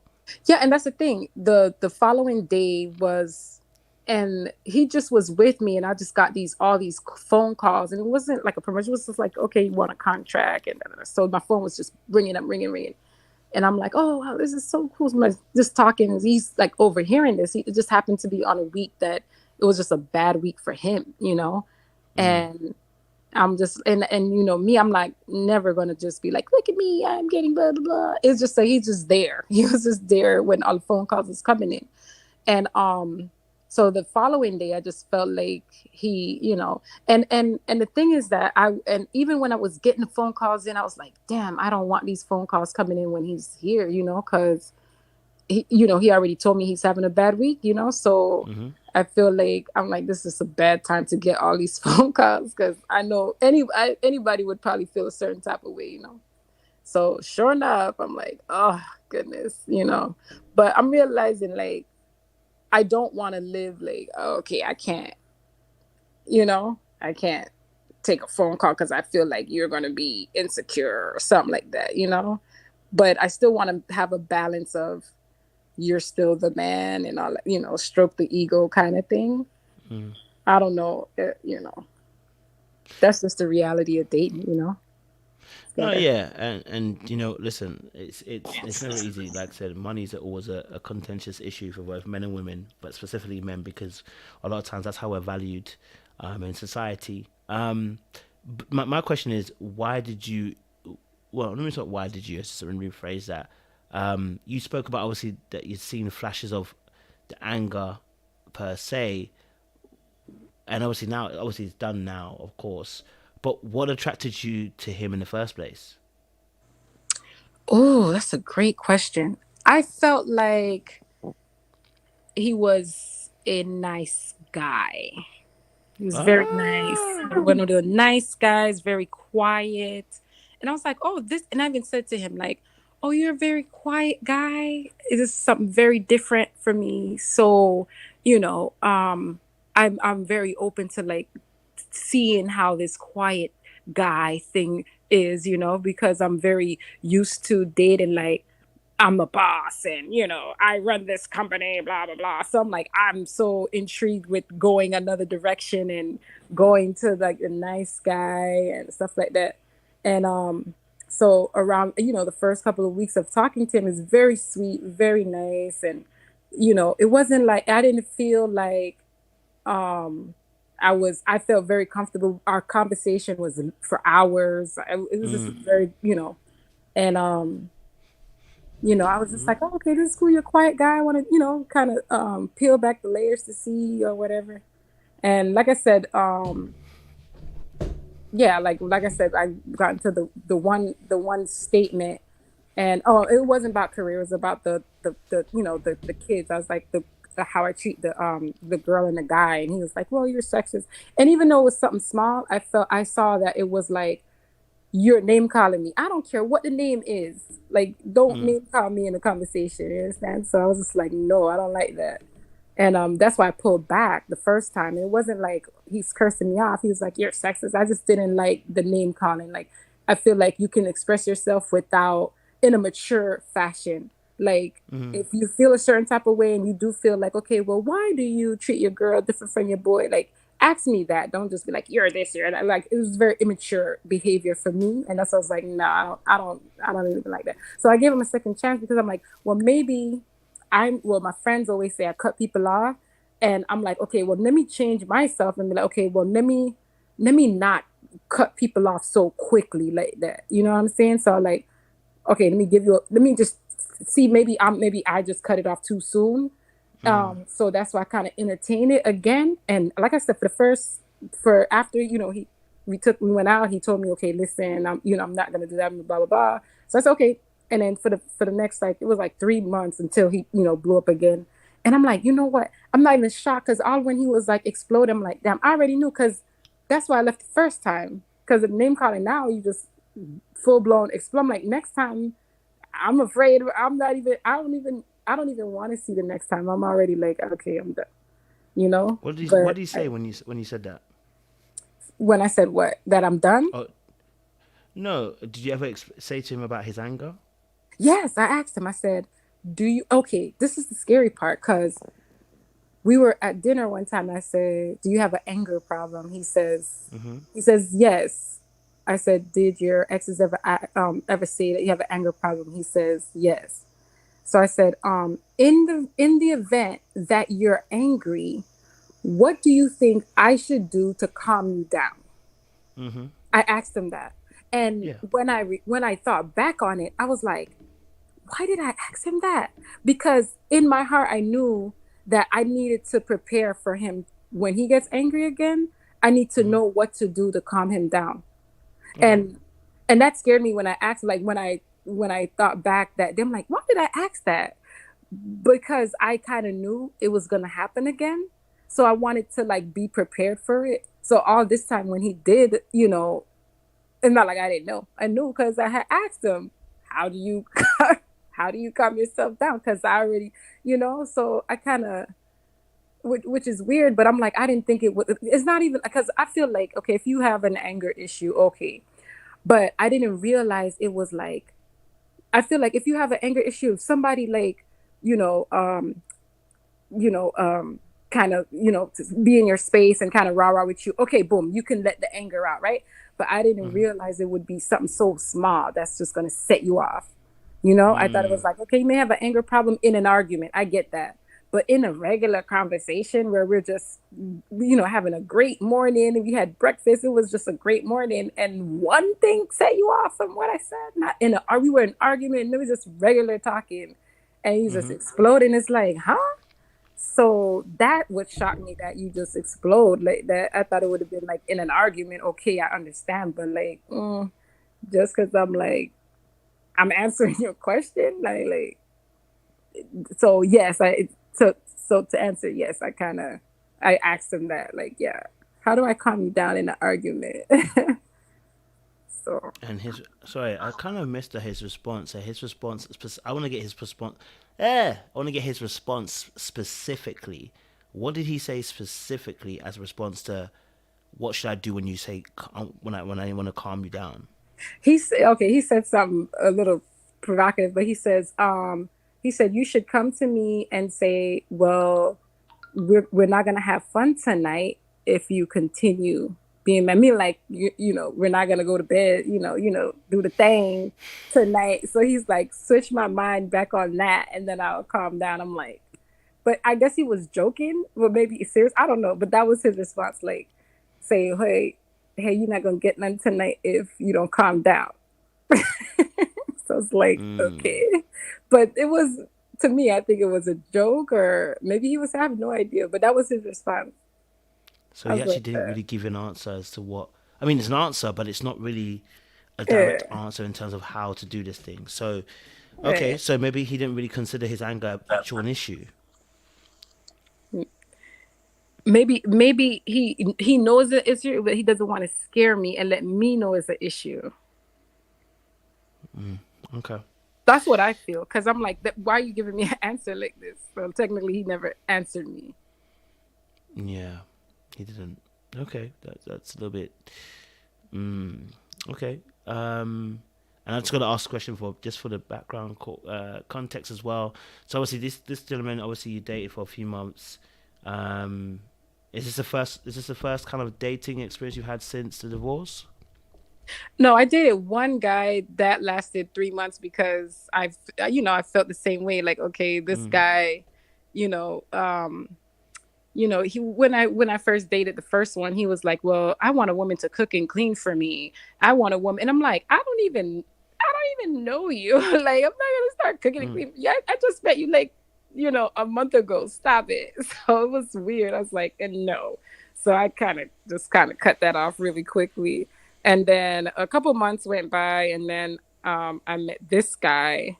And then, so now I am gonna put a break on, the dating thing or whatever, and just kind of, focus on my career until, I'm gonna give it a couple months and kind of like regroup. Because to me, it was just like, well, I never in my life, even in my marriage, never had no one scream at me like that, ever.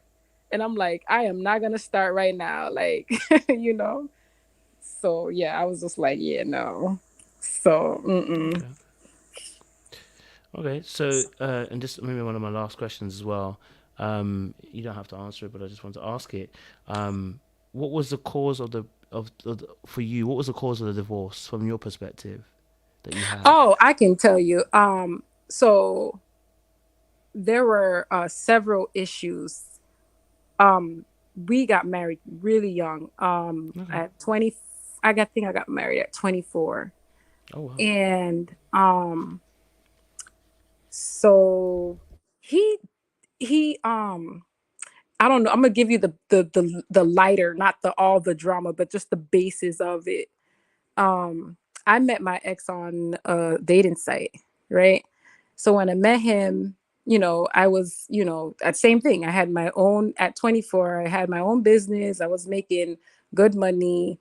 I had my own car, my own house, everything. I was pretty good at my age, and he said that he was working $80,000 job, and but his car got in an accident, and then I'm at my sister's house because I'm waiting for my job to blah blah blah. So anyways, it was a great connection because what I was doing, I used to buy houses and flip them. So he would give me clients because he was a marketer. So I was like, well, since he may be low now, but he's helping my company and giving me leads, and we were making a lot of money together. So I was like, okay, well maybe he's down. So so we start making money together. We started this great business. We grew a business together, and it was good. I felt like we we got a lot of money together, and he started feeling himself like he was we had to start buying bigger houses. We had matching cars, Mercedes, and we were in Miami at the time. So I just felt like he was introduced to a friend, and this is where it changed, because he came to me and was like, have you ever heard of a swingers club? And I'm like, no. And I was very naive at the time because he was saying that he was in a church, and I'm like, no. So that was, so I'm like, I thought it was over until like a year later. I'm seeing all these text messages and his phone with all these women, and he apparently he went with the friend to the swingers. I start finding out all these things. So when he came to me, it was like a year later, he's like, listen, I don't think I can be monogamous. I want to have like a poly lifestyle, da da da. So I loved them. And I was like, you know what? If this is what you want to do, even though I was hurt, right? I was like, heck no, I'm not dealing with that. I'm just done. I kind of shut it down. I'm like, listen, if that's what you want to do, you're going to do that. And I'm not going to be a part of it. So that was pretty much it. I was just that I'm done. That's just weird, you know, but no judgment, but I just didn't want to be a part of that. So, so after that, a couple of months later, I filed for divorce. He literally the very next week moved out the house. It seemed like he already had somebody else, whatever, which I'm like, okay. So that's what happened. And it was like other minor issues too, but that's like the main basis of it. And I did feel like there was a switch within the marriage. Like I would say 2 year, like a year or two after we separated, I felt like it was like a switch. And I always tell my mom, like, I think that he started going into this lifestyle with his friends of like this swinger thing or whatever. And I felt like he probably, I know it sounds weird, but I felt like he probably got like a spirit on him because he switched so much. It was very unrecognizable. And I'm like, I know this person is not the same person that I met. You know what I'm saying? But maybe he was, I'm not sure. But I know when he started dabbling with his friends who they were all married, but they did live in that lifestyle. I was just like, because when he started asking me, that was a trigger. I always remember that day because it's like, why are you asking me that random question? But I felt like he was asking me to kind of like test me out. Like, how do you feel about this? And I'm like, bruh, no, don't even play. However they live, cool, but don't bring that to me. And so that's what happened. Like I said, if there's a lot of men out there that like the poly, I'm not to judge, but that's not something I can deal with, and I'm not gonna deal with it. So after we got the divorce, our family broke up, and we were having a lot of issues with the kids. They were trying to cope or whatever, and he tried to come back like, hey, let's go on a family trip to the park. Let's see if we can. And I'm like, no, I don't even know. This is not even happening. So that's what happened with him. But even in our marriage and even in the turmoil and stuff, it wasn't ever any scream. We still were dating we went on a date every single week. Every week until the day we broke on the day we split up.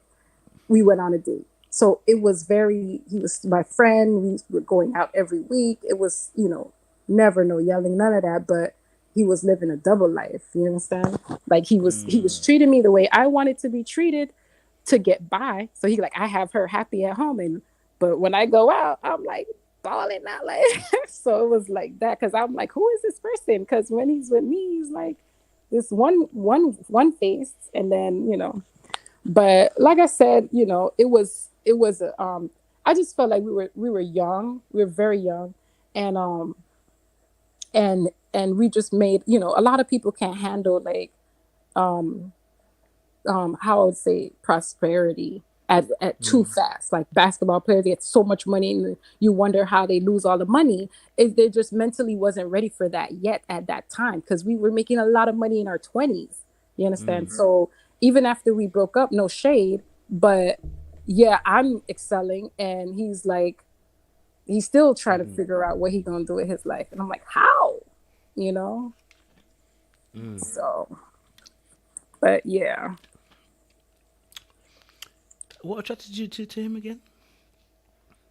Okay, so what attracted me to him was that he was very ambitious. And even though Okay. he didn't have a job, I was buying houses, right? I was buying houses that on auction for like 5 grand, 10 grand. So he saw what I did. He built me a Yep. website and he started getting people to give me money to buy houses for them. So I was getting paid a lot of money to buy houses for all of the people that he was sending me to. So I thought we worked very well together because he saw what I did and he was able to get me a lot of clients. And then he's the one who suggested, let's start a brokerage company. Let's start this. Like, so it was very ambitious. Even though he didn't know how to do it, I'm the one who did it. He was very the driver of, hey, this is what I envision we can do. And I was the one who just kind of did it. Oh, okay, well, this is what you want to do. I know how to do it. Boom, let's do it. And Even when we left, he's like, I'm the one who did the company. I'm like, listen, I dissolve everything. I don't want nothing out of divorce. If you go and you do whatever you want, great. But now he's an Uber driver. I'm like, how are you doing Uber when you're an amazing, web developer and marketer? How are you doing Uber? And it's like, and even all of my friends are, even his family still call me like, you're still our sister. We love you and all this kind of stuff. And like, he don't even know what to do himself. And it's like, how? Like, and no shade to people who drive Uber, but I'm just, I know what I mean. Yeah, he's dropped from where he was. so Okay. Okay. yeah. Wait. So I guess I Okay. was So attracted to the drive. I was to the attracted to, drive. right. This is to the drive. He Okay. always had ideas, and I'm not an idea person. I'm just an executor, right? I'm just like, okay, this is what you want to do, and so he gave me those ideas to execute. I think that's why we made a really good team. We were always friends, and I was very comfortable talking to him about business. It was never. He never felt intimidated when I did talk to him about it. It was always like, oh, okay, yeah, okay. Oh, T, I need you to do this. Da da da da da. I need you to do. And like, okay, you want me to do it? I do it. And it was just a good. It was a good partnership. Or whatever. So I just feel like we grew so fast, so early. So young, and I don't want to blame him. I just felt like he was in a more immature stage than we were just I get not gonna say we, but I think he just need a lot more growing up to do and kind of get it out his system before saying, okay, I want to be locked down with a family, in my opinion. And that's Okay. okay. But when you are ready, I'm not gonna go back. Okay, so I'm pretty much done, kind of thing. Okay. Yeah. All right. Okay. So there's something missing. I don't know what it is. It's mine. It's just my intuition, and it may be wrong. Something's. I'm maybe not saying there's nothing missing. I need a piece of information that to be able to see deeper into what's going on here because okay, to this gentleman here, he's a grifter, he's ambitious, you guys work together as a team. That's what that's what's kind of like drawn you in. um and the other guys that you dated after you divorced, is there any patterns between just your Yes. Oh observations? my What are the God. patterns? Okay. Yes. Okay. So I dated online. I dated my ex-husband. It was online. And he asked me to marry him in 3 months. And it's the same thing with this guy. He wanted to be in committed relationship in a month. I'm sorry that let me be in committed. Like everybody want to be in this committed relationship. I want to lock you down. But like, stop trying to lock me down. I even know you. You understand? And it's not like I hate that now after this person, I think back at my first relationship, like, okay, I was on this dating site. He tried to lock me down. And I was so naive into this church thing. And let me tell you, no shade.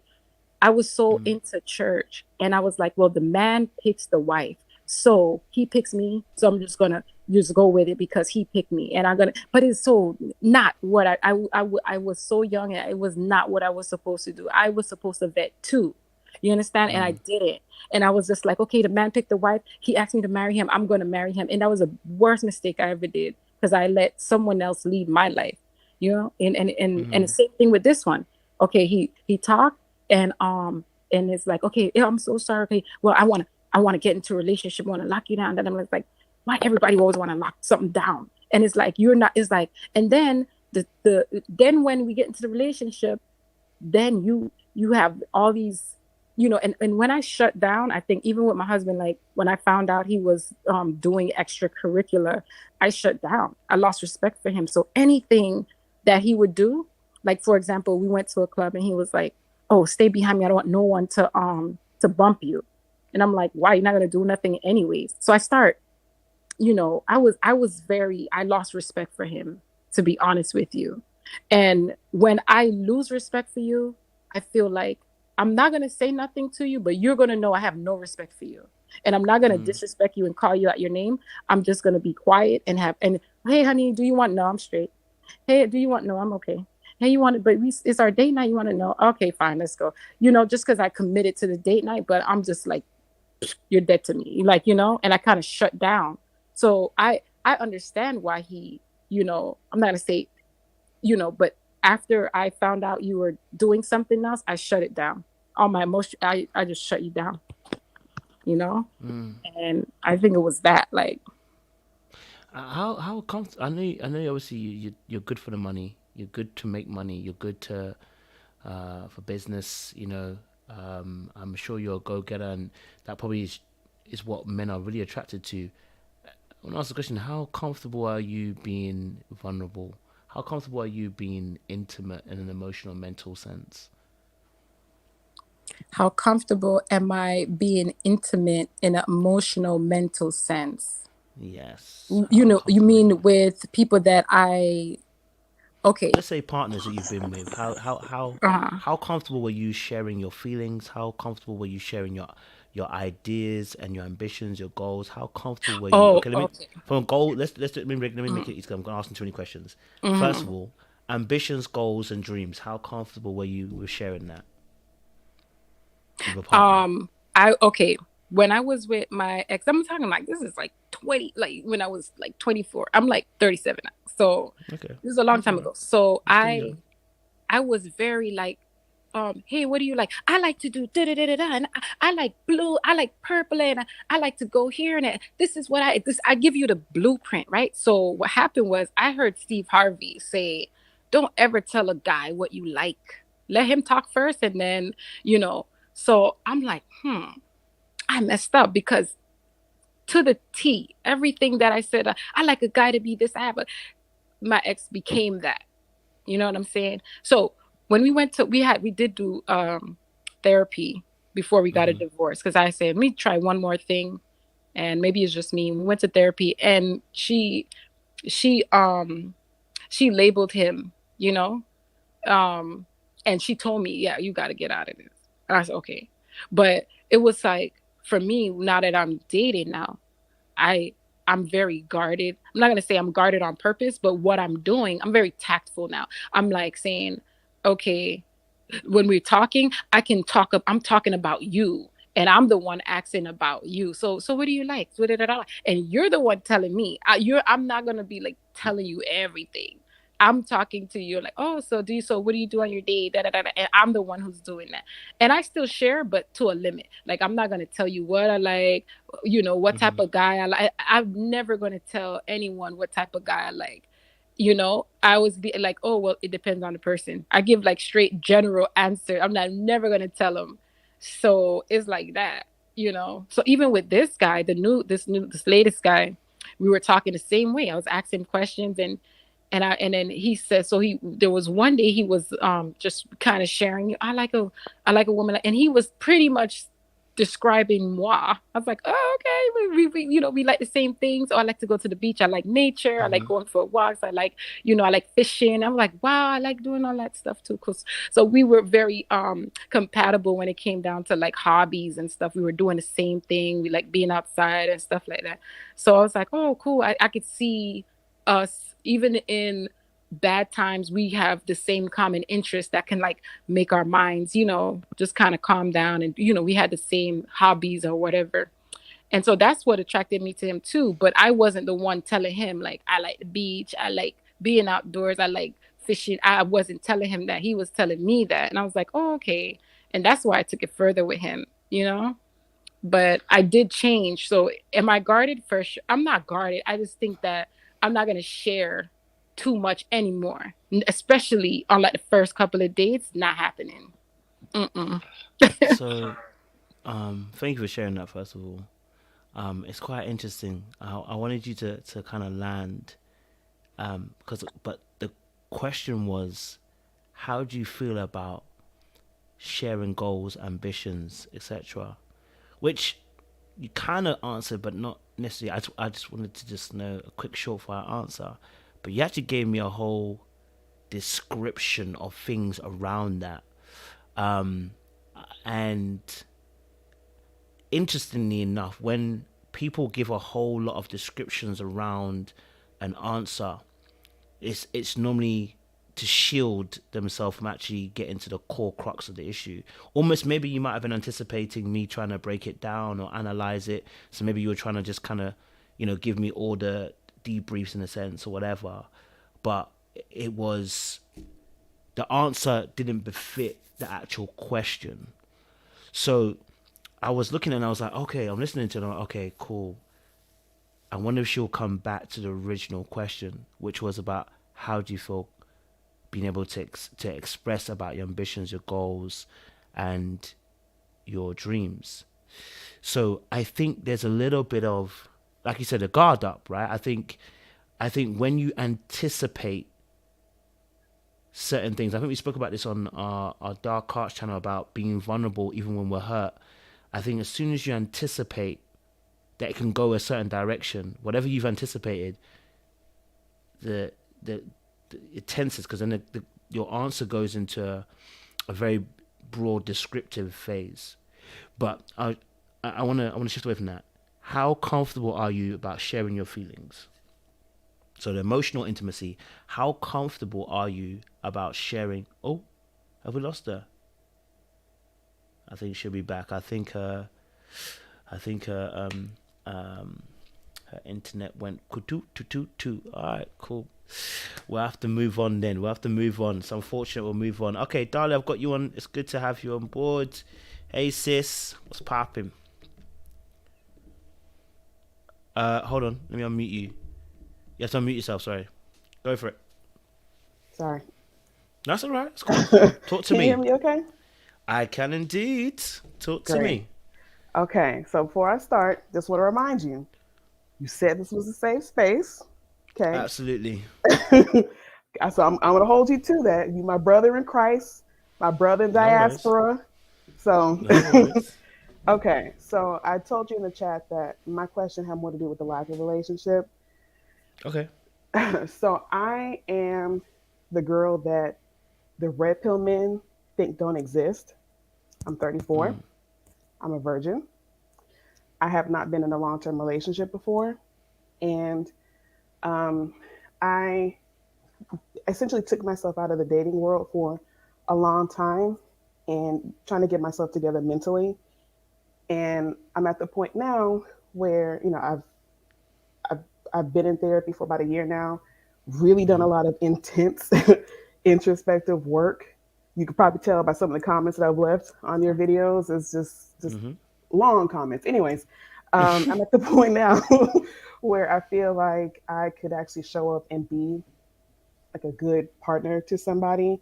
And I don't really know where to start exactly. I redevoted myself to Christ. I'm like, I can really call myself, I'm a devout Christian now. And it's important to me that I have the same in my partner. And I feel like I'm hearing all these different people saying different things about what I'm supposed to do and what I'm supposed to be looking for and where I'm supposed to be going to find this person. And Absolutely. I'm like, I don't freaking know where to start. It's like it's too much. It's information overload. I don't know where to start. Yeah. So the question you're asking is around where do you find these men? well, yeah, and what exactly am I supposed to be doing at this point now to make that happen? Because I hear, oh, wait, it's okay. You're a model woman. You can go out and seek these men out. And then it's like, I'm hearing other people saying, no, you're the woman. They're supposed to come to you. You just make yourself available. And it's just like, okay, well, which is it? Which is it supposed to be? I don't know. Yeah. My family is no help, so. That's fine. It's a healthy mix between the two. And what what the name of that is called strategic positioning. So as a woman, you want to strategically place yourself. Like, for instance, let's take Ruth in the Bible. She strategically placed herself. Well, she didn't chase the man, but she strategically put herself in a place where he had to see her and make a decision. And that's what I believe women should be doing. So, for instance, when I talk about if let's say for instance, okay, so strategically placing yourself in position is having visibility. So being on a dating app is visibility. Being on social media is a visibility. Being at church is visibility. Being at work is visibility, because these are all places that the opposite sex can actually see you and actually be able to have a chance to interact with you. Maybe at the gym, or being at a class or whatever. These are all places of strategic positioning, right? So when it comes to obviously then dating, first and foremost, you got to get seen. And the second thing is, I always say as well, in this modern day and age, approaching is not the death of you, and approaching is not a masculine thing to do per se.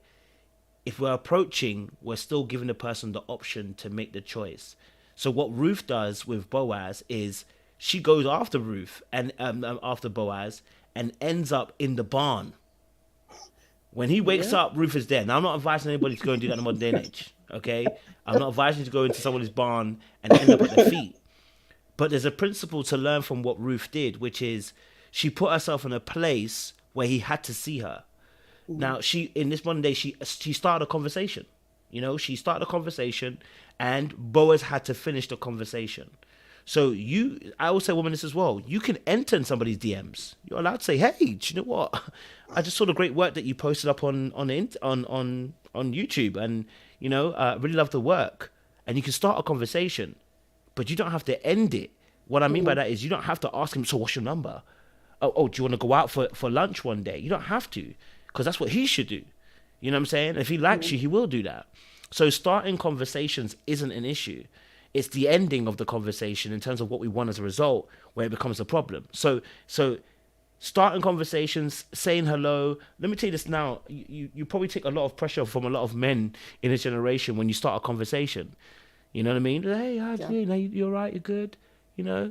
And if the conversation progresses, if they're interested, they'll take it there. You know what I mean? So I really do believe that there's no straight one way to do certain things, but you want to be putting yourself. Oh, my camera's gone off there, but you want to be putting yourself in a place where you can be seen. That's the key thing. Can you be seen? Can they see you? Right? That's the thing. Can they see you? Here's my second thing as well. Let me ask you a real question. Do you feel that you're at your most confident? Honestly, no, I wouldn't say that. No, I'm just one of those people who always feels like there's always room to improve. That's in the back of my mind. So it's like, I know I feel like I could get my body more together, or maybe I need like better fashion sense, or I don't know, maybe like, what's the word I want to say? Like, not my affect, but I guess the closest word to it would be affect, to just look more approachable. If that makes sense. Yeah. Yeah.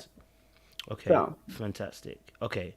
So one of the things, obviously, because I'm a fat kid. I was a fat kid, so I know, right? This and the body, no matter how smart no matter how confident we feel up here, we know when we see ourselves in the mirror how we want to be looking. Yeah. And I don't like this particular topic because I find it very hard to talk about it, but it's the honest reality, right? That's why I asked the question, do you feel like you're most confident? If you feel like you're most confident, then fantastic, we can go. If you don't feel like you're most confident, then there's something to work towards. Because what that means now is that you actually have a goal that you can actually achieve. And what that does is that starts to increase your confidence, because you're starting to achieve things, which releases also dopamine into the system as well. But that's another conversation. So when now we have that target, by the way, you choosing a target to be of a certain size does not mean automatically men are going to come. What it does mean is that when you're now getting it to your most confident, you're going to radiate that same energy. That energy is infectious, right? That energy is infectious. Number two, and this is the reality of life. When we look at ourselves and then we look at other people, we compare ourselves. And then we say, well, based on what I can see, am I worthy of what that other person is? If we now, let's take an example. If we see Kim Kardashian, someone will say, well, Kim Kardashian deserves to have this type of man. Why do we do that? Because in some sense of form, whether we like it or not, there is some level of what we say value attached to how we look. And that also then perpetrates into the kind of people that we feel are worthy to even date. Because that's another thing. If your confidence is not in the right place, the person you're going to also want to date is not going to probably be the right person either. Because the person you probably end up dating, two, either has insecurities, or two, will try to take advantage of the fact that you don't feel that you're most confident. Yeah. You see what I'm saying? So if it is that, you know what, okay, I want to work out a bit more, great. I'm telling you now, it won't be when you hit your ideal weight that you'll feel you're most confident. It's when you start seeing the change and the fact that you can make change and you're seeing it, that you start to see the confidence is skyrocketing. When that confidence shifts and moves, that's when you start seeing people start being attracted to you. And it's not because necessarily the weight has shifted. It's because of the fact you're confident. And you see yourself, ooh, that's me. Yeah. Start smelling myself. Girl, what you talking about? No, that's me. Yeah, that's me. And that, when you have that, that's when men will start being drawn to you, because men are attracted to confidence. They're attracted to confidence. True confidence. Yeah, that's accurate, because when I was a lot smaller, I specifically remember I was still comparing myself to other people, feeling like it wasn't enough, and actively dating, but the guys that I was dating, no disrespect, they were trash. So yeah, you're right about that. That's accurate. Yeah. So, you know, I would say just first and foremost, keep working on the inner you, because that's the key thing. That's what maintains a relationship, right? So figuring out what you actually want and what you actually need. Those two things are that difference is the key. What do you actually need? What does Dahlia actually need in an individual person? That's the key part. If you can assess that and break that down and say, this is what I actually need. And let me give some overriding attributes that I think every woman should be looking for in a man. Okay. A man that's compassionate. Okay. A man that's loving. A man that will share. A man that will appreciate you. And a man that can be vocal about how he feels. All right? These are just some of the small attributes that I believe every man should be having, that you want to date, that every man across the board. And then obviously there are other characteristics that we can say that a person would need, right?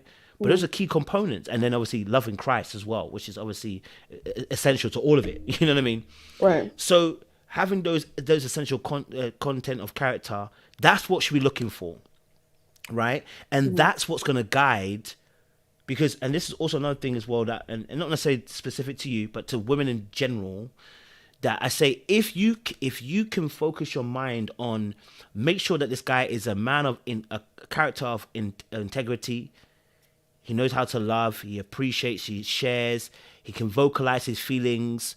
You'll start to realize the world opens up in terms of options, in terms of men. Because when people have distorted images of what they want in a man, and they don't really look at the content of the individual, it becomes very limited, because it becomes about superficial things. But this world is crazy. The man them are crazy. I'll be honest with you, the man them are crazy. So we need to be looking for content of the heart of the person. Do they love Jesus? Do they have a protective spirit? They want to protect you. Do they want to provide and provide his spectrum is wide, emotionally, mentally, physically, spiritually, sexually, financially? Do they want to do that? Are they compassionate? Are they caring? Are they able to reason with you? You know what I mean? Do they make you feel your best self? All right? Those are key things that you want to be feeling. Do you feel safe? Emotionally, physically, mentally, spiritually, sexually, financially? I mean, sexually will come later, but do we feel safe in those spaces? Yeah. Can I have a conversation with you without, last lady said it, without blowing up? Can I have a conversation with you, and talk to you about how I feel?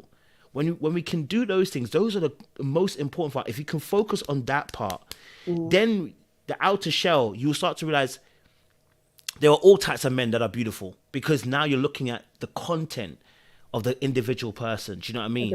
Okay. And then we can talk about, okay, great. Okay, then for myself, I can also make sure I work on, being compassionate, caring, loving, appreciative, speaking, about my feelings. How do I deal with intimacy?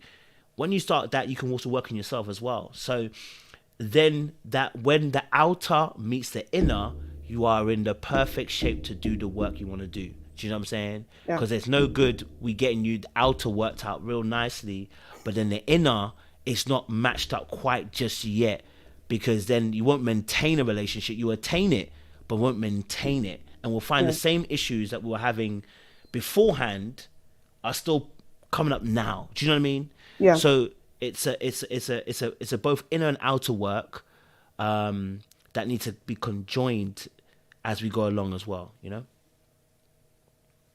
Yeah, I think that's fair. And some of the attributes that you talked about, as far as just general universal traits that you want in a man, these are things that I actually have thought of already before, because in my mind I'm thinking, okay, God forbid, and this has happened in my family where, somebody loses their job, a pandemic happens, somebody gets sick, somebody gets injured, maybe they fall into a depression, they sit in their bed and they don't get back up again. It's like, what are the traits that you can have regardless of the external stuff that happens that are going to help keep the relationship together no matter what external crap comes your way?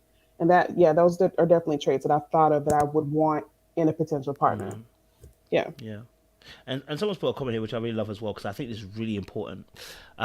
Listen, I said the same thing about myself. Okay, if you're not Idris Elba and you're not you're not Megan Good, we all got to work hard. Yeah, and so we all got to do our bit to take the advantages that we might have. Yeah. And someone said about pampering yourself. Listen, let me tell you this now. Yeah, pamper yourself. Pamper yourself. And I'm saying this from a man's point of view. And I'm saying this because as men, we actually do see who takes care of themselves, and we make a value based on that as well, right? So pamper yourself. Do your hair, do your nails, whatever. Make yourself feel good. Buy nice clothes. Do all of that. Not for us, but for yourself too, because that number one, increases your confidence, but number two as well, it's self-love. It's self-love. You know what I mean? It's self-love. And so those aspects, pamper yourself. Yes, absolutely. Spoil yourself a little bit. Don't be so hard on yourself that you're like, oh, I can't spoil. Spoil yourself a little bit. You know what I mean? Yeah, spoil yourself a little bit. You know? And that includes materialistically, and that includes yourself physically. Spoil yourself a little bit and enjoy. And because that also increases the confidence. You know what I mean? That also increases the confidence within yourself. It's a little tiny boost as well. We don't have to hold back everything. Like, no. Listen, especially if you're Christian too. I know we don't preach this in the church. All the women that are getting taken in the church are the ones you're looking at and going, girl, you was only here for a year. Girl come up there with a skirt.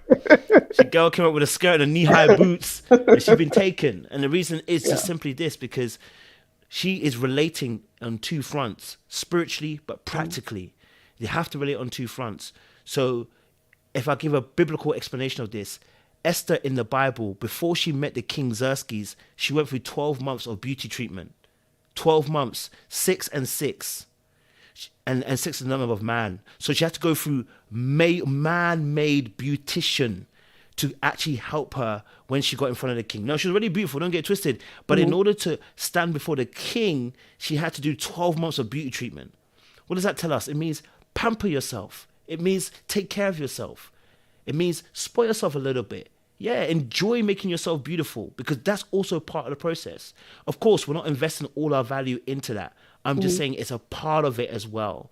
As well. So you enjoy making yourself happy. You're allowed to do that. You are allowed to do that. Don't wait for us to come and spoil you. Spoil yourself. No, I needed to hear that. What does that do for men though? For you to see a woman look like she's taking care of herself, what does that do for you guys? Let me tell you something. You ever see? Let me tell you something. You don't understand. When we see you, the fresh hair. When we see you, when we see that the beautician has done your hands in a particular way, oof, you know what I mean? When we see that you wear clothes that fit your body type, and you walk with a confidence, baby, we're involved. Men pay attention to these things. They don't say it out loud, but they pay attention to these things. And, because we're also valuing based on how you value yourself. You know what I mean? Yeah. We literally add value to you. And this is where some men get angry. But it's like we literally add value. Like, I'm gonna give a very problematic example. weave. I think it's problematic because I'm not a big fan of weave. But how do the current European society, how does it value weave? When a woman wears weave, people automatically start putting an extra price on her because she's wearing a particular weave. I personally don't like it because it's European standard, and personally, that's not my standard of beauty. So for me, I don't get excited when you put a weave on. But automatically, when a person wears a weave, right, the person's like, oh, okay, she must be expensive a little bit, or she might be, after approaching the right way, and because all of it is sending signals. So again, please, that doesn't mean getting a weave, baby. Okay, we good with braids, we're good with cornrows, we're good with box braids, we're good with our Afrocentric hairstyles, please. So long as it's done well, a good afros, we like good sexy afro. Men love these things. Men really love natural, by the way, but we love these things when it's done well. You smell good, you look good, you talk good. You know what I'm saying? Your hygiene's on point, your hair's on point. You know what I'm saying? Like, and you're just confident with it. Whoo, baby.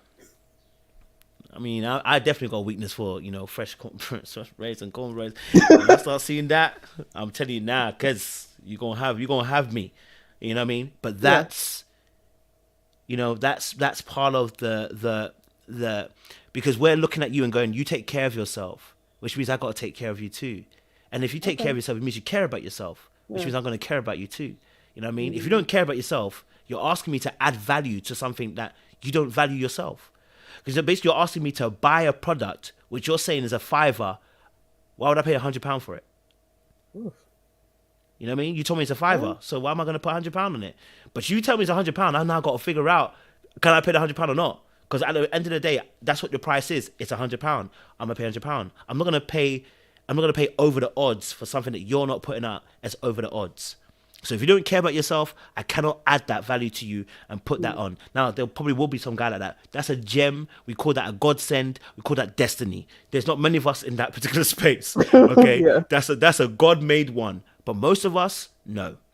You gotta determine that value by you presenting and saying, okay, if that's the value, I've got to adhere to the standard. That's why we go into your national Target shop. You don't negotiate a Target. Do you negotiate a Target? I do not. Yeah, I don't know if people do negotiate a Target, but Target set a price, you pay. Now you might go to, and in UK, this is what we have. You might go to your favorite Indian man, and when you go to him, when he tells you listen 50, you say, boss, can you do it 40? We have that. Do it 40 for me. Yeah, so you have it there, right? Same thing. Yeah. You don't argue in Target. You argue in an Indian man shop. You don't argue in Target because they set the value and they said that's the value you have to pay, and either you can deal with it or you can go away. And it's the same thing for yourself as well. So basically, know your value. Yeah, absolutely. Okay. Absolutely, because we respect it. I could do that. Yeah, you're about to be killer. I can tell. Yeah. Oh. Killer. Okay. I'll be the next Seaway. I'm gonna be on your panel telling other people this is how you can get like me. Fiance. You understand? Yeah. Like Fiance. That's what we call her on this channel. We call her Fiance. Girl, we're telling everybody what to do. Yeah, So yeah, man. I appreciate it. Any other questions? No, that was it. You actually gave me a lot to think about. I appreciate it. No, I appreciate you too, man. Thank you for being vulnerable and open and honest. Because these conversations are never easy as well. So I honestly appreciate you, and I look forward to seeing you smashing it. And we'll see those DMs be filling up very soon. Watch. Oh, girl is frozen. Okay, don't worry. I'm gonna get Imani on. Thank you, Dahlia. I know you're by there. Imani, talk to me. What are you saying? Hello. Hey, Imani, how you doing? You good? Yeah. Hi, I'm doing pretty good. Usually I don't stay attentive for so long, but I've been enjoying the conversation. So. Oh, what a grace. Thank you. Appreciate you. Where are you from, Imani? I am in the U.S. Currently, I am in Missouri, but I've lived all over the U.S. Georgia, Texas, all different type of places. Love that. Okay. Oh, I love it. All right. Talk to me, Imani. What's your question, dilemma, observation? What do you want to talk about? Yes. So currently, right now, I am single. However, I have a friend of mine that I've known for the last couple of years. I do want to kind of give my story just a Go for it. little bit. As you know, I am American. I'm Black American, and I went to school with a lot of different cultures, different people from all over Caribbean, African, and so my ex was a young Nigerian man, and we broke up about a couple months ago. I believe though that I still have some hurt and past from the relationship because I feel like I'm not open for another different cultural relationship, even though that this young man that's pursuing me now is from another country. And so I believe that I am not even open to us dating. And I just kind of feel like I still may have some hurt and trauma, but I'm not sure. Maybe I'm being too difficult on him or not. But I just don't want to get to a point where like, oh no, I'm just not willing to be in a relationship with anyone from another country. I just don't want to be like that.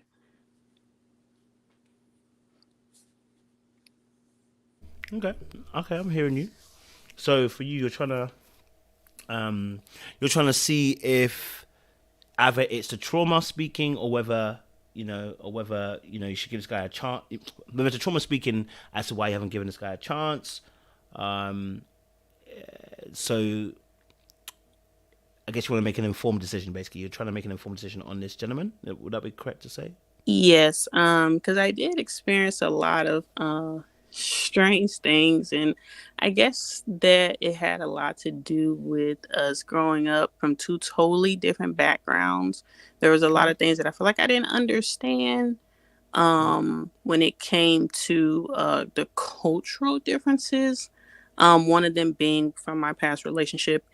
And this would also be another issue that would come up with this gentleman because they are from the same place. Um, my ex wanted me to convert to being a Catholic and was Oh. basically stating that if I didn't do it, their family would almost like disown them in a sense and not want anything to do with me. So that was one of the issues that we had, as well as him having a lot of female friends. The Reddit that you were talking about earlier was similar.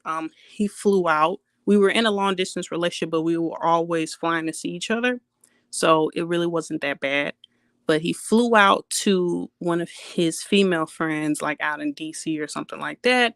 And he didn't tell me until after the fact because he said he knew that I would get upset, but it was nothing. And I was like, I knew something felt wrong. And I was like, okay, to me, that's disrespectful. Am I being, but it was just like, I do that a lot, different things like that. It's not like something that's a taboo thing. And I'm like, I don't know about that. So it was situations like that, constantly having female friends that he was constantly always talking to. And I just kind of felt as if though that, okay, this is a little bit too much for me. And I just don't want it to be an issue where I feel like I'm projecting those past things onto this new guy because we have been friends for a couple of years and we connect really well.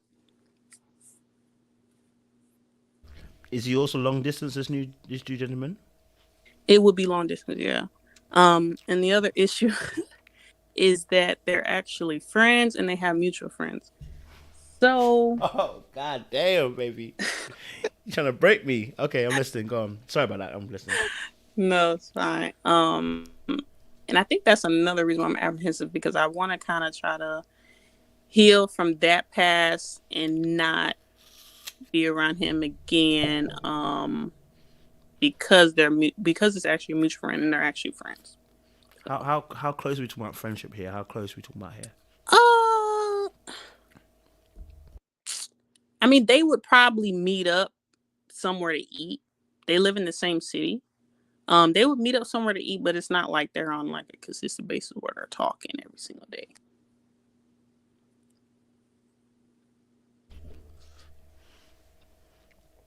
How did you meet the friend? We all went to school together. Oh, okay, Yeah. okay, okay. So you all went to school together. Okay, so this is on my mind. So you went to school together. Did you fancy any of them when you were younger? I'm sorry. Did you fancy any of them when you were younger? when you went to school? No, I was actually never really attracted to the guy. Well, okay, I won't say that I wasn't attracted to him. I was attracted to his personality, but obviously I was preoccupied with other things, so I never really thought about a relationship with him. But now that I'm not together with the ex, and he knows that, obviously, now it's as if though that he wants to pursue me. However, the other issue that I'm facing is he just got out of a 3-4 year relationship that was long distance in his home country. Okay. Not even a couple months ago. Okay. Any reason why these relationships are being long distance? Are you in the military or like in a profession that requires you to be long distance a lot? Yeah, so actually we all graduated and they end up moving to another city and I end up moving back home, and I'm actually going to be going back to school and I'm going to be moving to another state. So that's Say why that again. I heard it, but I need to hear it again. Say it again. So we all graduated and they end up moving to another city for work, and I end up moving back home. Okay. But I'm going to be moving again. Okay. Will your profession require you to keep moving? So I'm actually going to be going back to school. Okay. Yeah. Okay. And that would require you to stay in one place for how long? For about 2-3 years. Okay, so there'll be some stability for 2-3 years. You'd be in the same place. Okay, be in a particular place. Okay. So, Chile. It's a interesting one, isn't it? Okay, so so wait. The original question was around whether trauma is informing the decision making in this instance, wasn't it? Right? Yes. Okay, so and I'm assuming is a trauma what happened in that last relationship, like you said, with that gentleman's friend, the one that was, moving a bit some way, basically doing what he's doing. Okay, so that's the trauma per se. Is there any other trauma that you're referring to? No, that is pretty much the trauma mainly that I feel is if though that we had a lot of differences and not understanding each other when it came to certain things because of the cultural differences and the cultural barriers that we had. Okay. So for you then, obviously as well, is this like your kind of like, I just want to get a bit more context of it as well. Is this like your first kind of relationships, or have you been dating previously before this? What's that been like? So that was my first relationship with someone that was not an American. Okay. And the other young man is also not American as well, just for context. And so I've had relationships in the past, yes, but for me, this was a different challenge due to the whole cultural thing.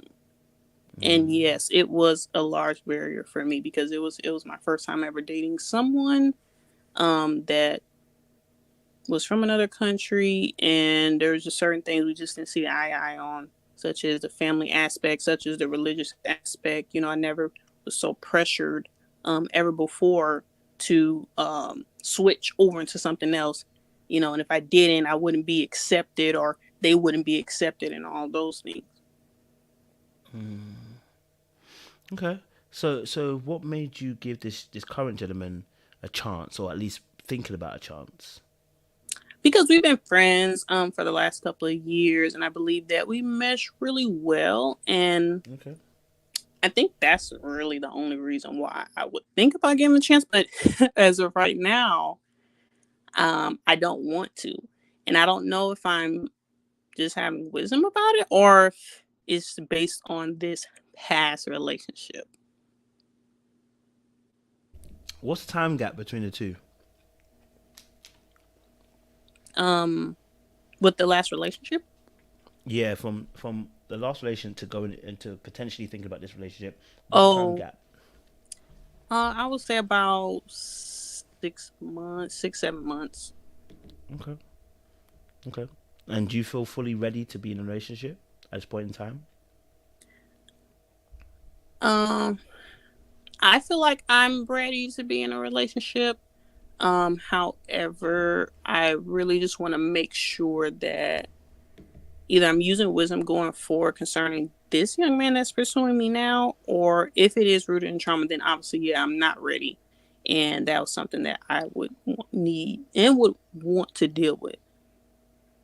I mean, I'm always a person that says, don't let somebody stop your blessings. I just want to just, maybe make it, obvious. Yeah. This could cause some controversy. This could potentially blow up because of, how people feel about, people that they know dating the person they dated. This potentially could turn into a very sticky situation, I would say. I mean, have you thought about the consequences and potential events that could, transpire from dating someone who, previously, well, not even previously, is currently, a friend of some sort, a friend enough that they fly to see, being the ex of yourself? Like, have you thought about maybe potentially how that could play out? Yeah, I definitely thought about that a couple of times. And I guess I felt like, well, since it would be long distance, maybe it wouldn't be that much of an issue. Um, but then I don't know what the future will hold concerning that either. Okay. Okay. Again, I know obviously you've moved a bit and stuff like that, but has your relationship history always been long distance? And I don't No, just want this gentleman here, but in general. no, no. Okay. Okay. So the relationships that weren't long distance, what was that like for you? Um, I would definitely say that it was constant seeing each other, but it was almost as if though that I didn't have an identity outside of that relationship or that person. Because like I would constantly spend my time with them, constantly spend my energy, on them, and different things like that. So for me, I didn't mind the distance because I felt like, okay, this is something that I might need, just because of how I moved about in relationships in the past. Okay. And how long were those relationships? That ones that weren't long distance. The only other relationship I had was for a year. Okay. Okay. And what's the pattern you've noticed between the men that you chose in long distance and short distance? What's the kind of patterns you've noticed about the men? What's the similarities? Well, actually, I would say that I dated very opposite. Now, with this young man now that's pursuing me, I would say that there's a similarity in my ex before this last, which would be more like, and I don't want this to rub people the wrong way, but I know it's alpha male and beta male, but I would definitely say in the Okay. past I was more attracted to like beta males. Mm. But I So you tried no to longer. switch it up with the Okay. last person that I dated, and he was more of like an alpha male, I guess you could say, but Mm. yeah. Okay. So why the switch? Why did you want to switch I feel like from I the beta was to? after a while I wasn't attracted anymore to a guy that couldn't stand up for himself, Mm. that would just let people walk over him in a sense. That's kind of Okay. how I perceived it to be, even though maybe it wasn't. Um, but after a while, just I was no longer attracted. What were the traits that you? I know you said about not standing up for yourself as well. Um. Okay, let me not say traits because you actually consider traits as well. Okay, so what made you shift then? Because obviously, I know you stopped being attracted to that, but what made you shift then to want to date someone who's more alpha? Then, what's created that shift that's made you now kind of see things differently? Honestly, I don't really know. I was just like, okay, I want to be with a guy that I feel like is going to lead me. And I felt as if though that the guys that I was interested in or was attracted to at first were beta males, and a lot of times I was the one that was doing the leading. Like, I was the one that had the car, I was the one that had the job, I was the one that had money. um and I kind of was almost like, okay, I'm kind of tired of this. I want to switch and to see what it's like, because I had friends that, their boyfriends had cars and money and different things of that nature, when it seemed like the people that I was dating didn't. So that's why I think I wanted to make that switch there. So the men that you were dating weren't even beta. They were something else.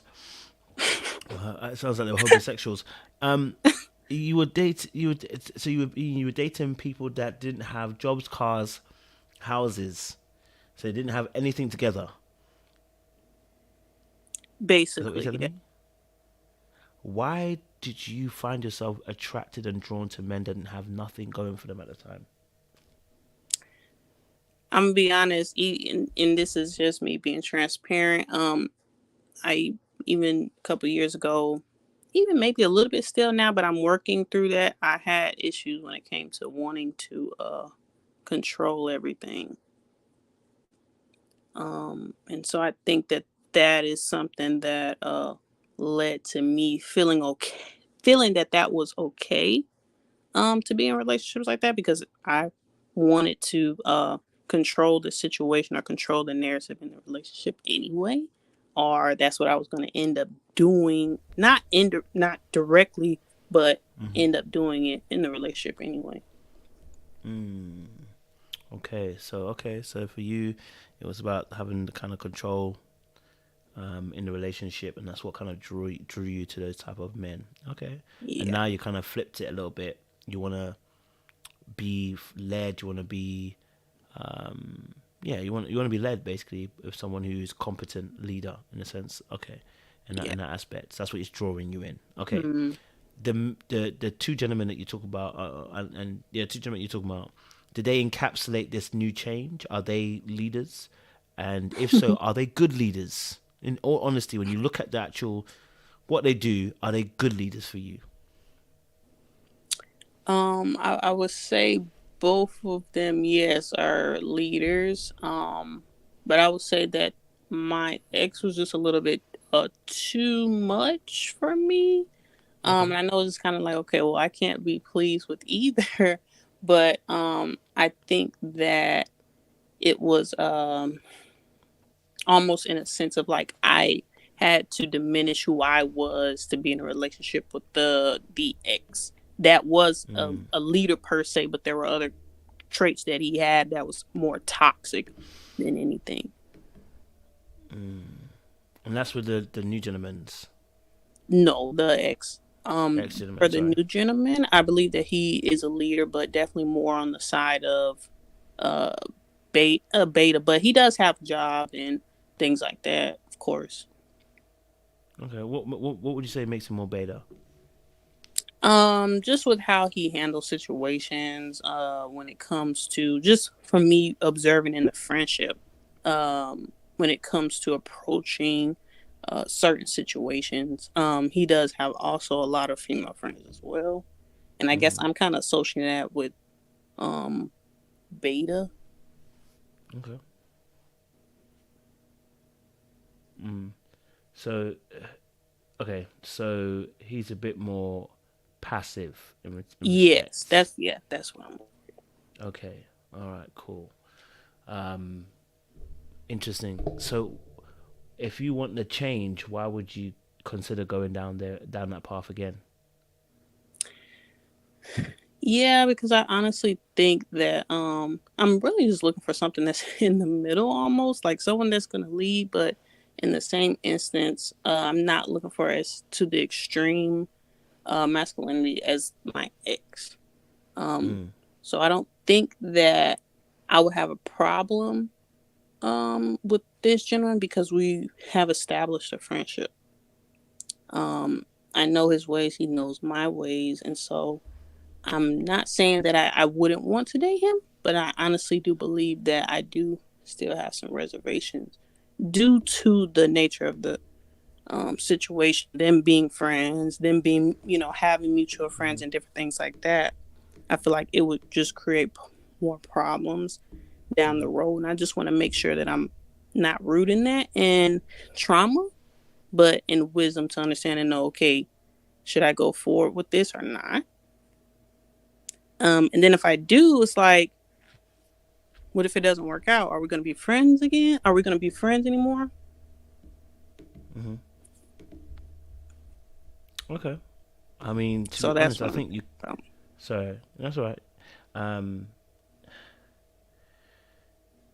Which, listen, I totally get it. I mean, I guess obviously, I understand where you're coming from. You're trying to shift your narrative, but you kind of answered your own kind of question, which is that you're not really sold on this guy, right? You're trying to make a change where you want to date a man that's a bit more leader-esque, and he's not fitting the bill. So he's not necessarily he doesn't have necessarily those qualities to lead like that. So you're kind of almost going backwards on what you actually want originally, because you said you wanted to have somebody who was a bit more leadership wise, a bit more good boundaries, would lead you effectively.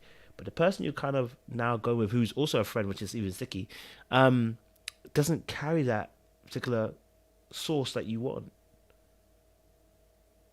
So the question is, why are you willing to waste your time in this opportunity? Or should I say, rather, why are you willing to... Oh. I think the internet popped out. Ooh, Chile. I think the internet popped out. Ooh. Tell you what, this will be the last one of the night. I'm starting to feel it. But you know what? This is good. We're gonna have more. We're gonna have more of these sessions. I ain't gonna lie to you guys. I was afraid of doing this kind of stuff. Yeah, because I want to be respectful. I want to honor people. I don't want to do what I've seen in the past predecessors who've done this kind of stuff and made it to hurt people. I really wanted to, make sure people get the healing they need. Do you know what I'm saying? And also we have real conversations and real situations. So this will be interesting as well. But I don't know if she's gonna come back. What I would say is, everybody here, 132 people here, listen, guys, if you've not signed up for these live panels, listen, we're gonna have conversations like this. If you've not signed up for these live panels, my friends, I'm asking you once again to grab your ticket. In fact, I'm going to put the link in the chat again once more. Okay, guys, if you've not grabbed your tickets, for the live panels when I come to US to tour, then you need to grab your tickets. Also, guys, if you want coaching, if you believe what you saw today was good coaching and you liked it, then please do send me an email through to discuss, and then see if we can get you scheduled in and have some coaching. See, wait, what are you doing here? You're not giving any dilemmas. What are you doing here? No, Beyonce, behave yourself. Beyonce, behave yourself. I got to see. Beyonce, behave yourself. What are you doing here? I'm gonna give you 1 minute, because what you're gonna say is a madness. What are you doing here, Beyonce? This is meant to be good behavior. I didn't want anything. Can you hear me? I'm sick and tired of you. No, I mean, look, I was gonna help you with some of the advice if you needed advice, if you needed a woman's perspective, and then I was just literally enjoying the live. This has been great. I do need more concise questions, because we literally cannot keep up with the questions. We have no idea what people are asking.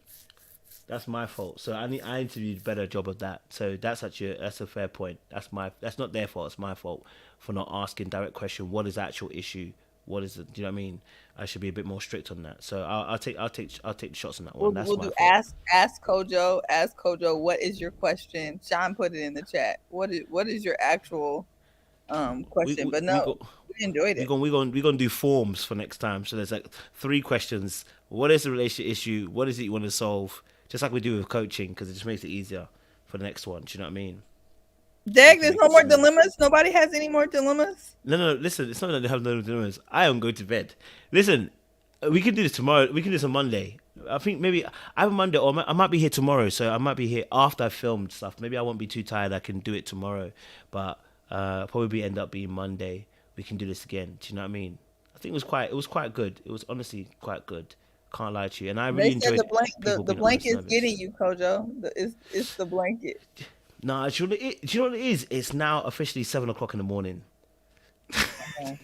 It's officially 7 o'clock in the morning. So my eyes are doing a bit of a glue over a little bit. So I was like, I need to go to bed. Look at who else is on this. What do you want? Guys, we are going to bed. No, we are going to bed. What are you doing here, Sean? Negro, I need you to get this. I need you to get this together. ain't no Emma effing way. You gonna play in my goddamn place tonight. Y'all been drinking. You better bring some order. I need some order to this channel. I need some bullet points. I'm taking you guys off. I'm taking you off. I'm taking you off. Definitely Sean's been drinking. Sean's been drinking way too much. Cut Sean's mic completely. I'm fine. Do not silence me. Because I am going to mute you. I have had to endure. Yeah. He wants some bullet points. Muted. I've muted him. Yeah, listen, we're going to talk behind the scenes. Listen, guys, we're going offline. Queen Ajiwa, listen, next live, I got you. Queen Ajiwa, I know. Next live, I got you, right? Because I can see you behind there. Next live, I'll get you guys on. But listen, guys, it's been amazing. It's been great. These two have been drinking, okay, leave them alone. Listen, Seaway's drunk. No, I'm playing. But no, honestly, it's been amazing, guys, and we'll do another one of this so that so we can actually discuss so we can do this again, because I think this is really good, and I can see you guys are infused about it, and there's other dilemmas that people want to bring up to me. So Queen Ajiwa as well, I'll see you behind the scenes. We will I think I'll probably come on tomorrow, so either tomorrow or Monday, if hopefully I can get, hopefully after I finish the filming for TikTok stuff with one of my guys, and then I'll be free. I probably will, because we're going to do it early, about 9-10 o'clock my time, so it should be like 3 p.m. EST time for you guys. So honestly, thank you again for the ladies who came up on here. Tadamika came up on here, I appreciate you. Queen Ajiwa, I appreciate you as well.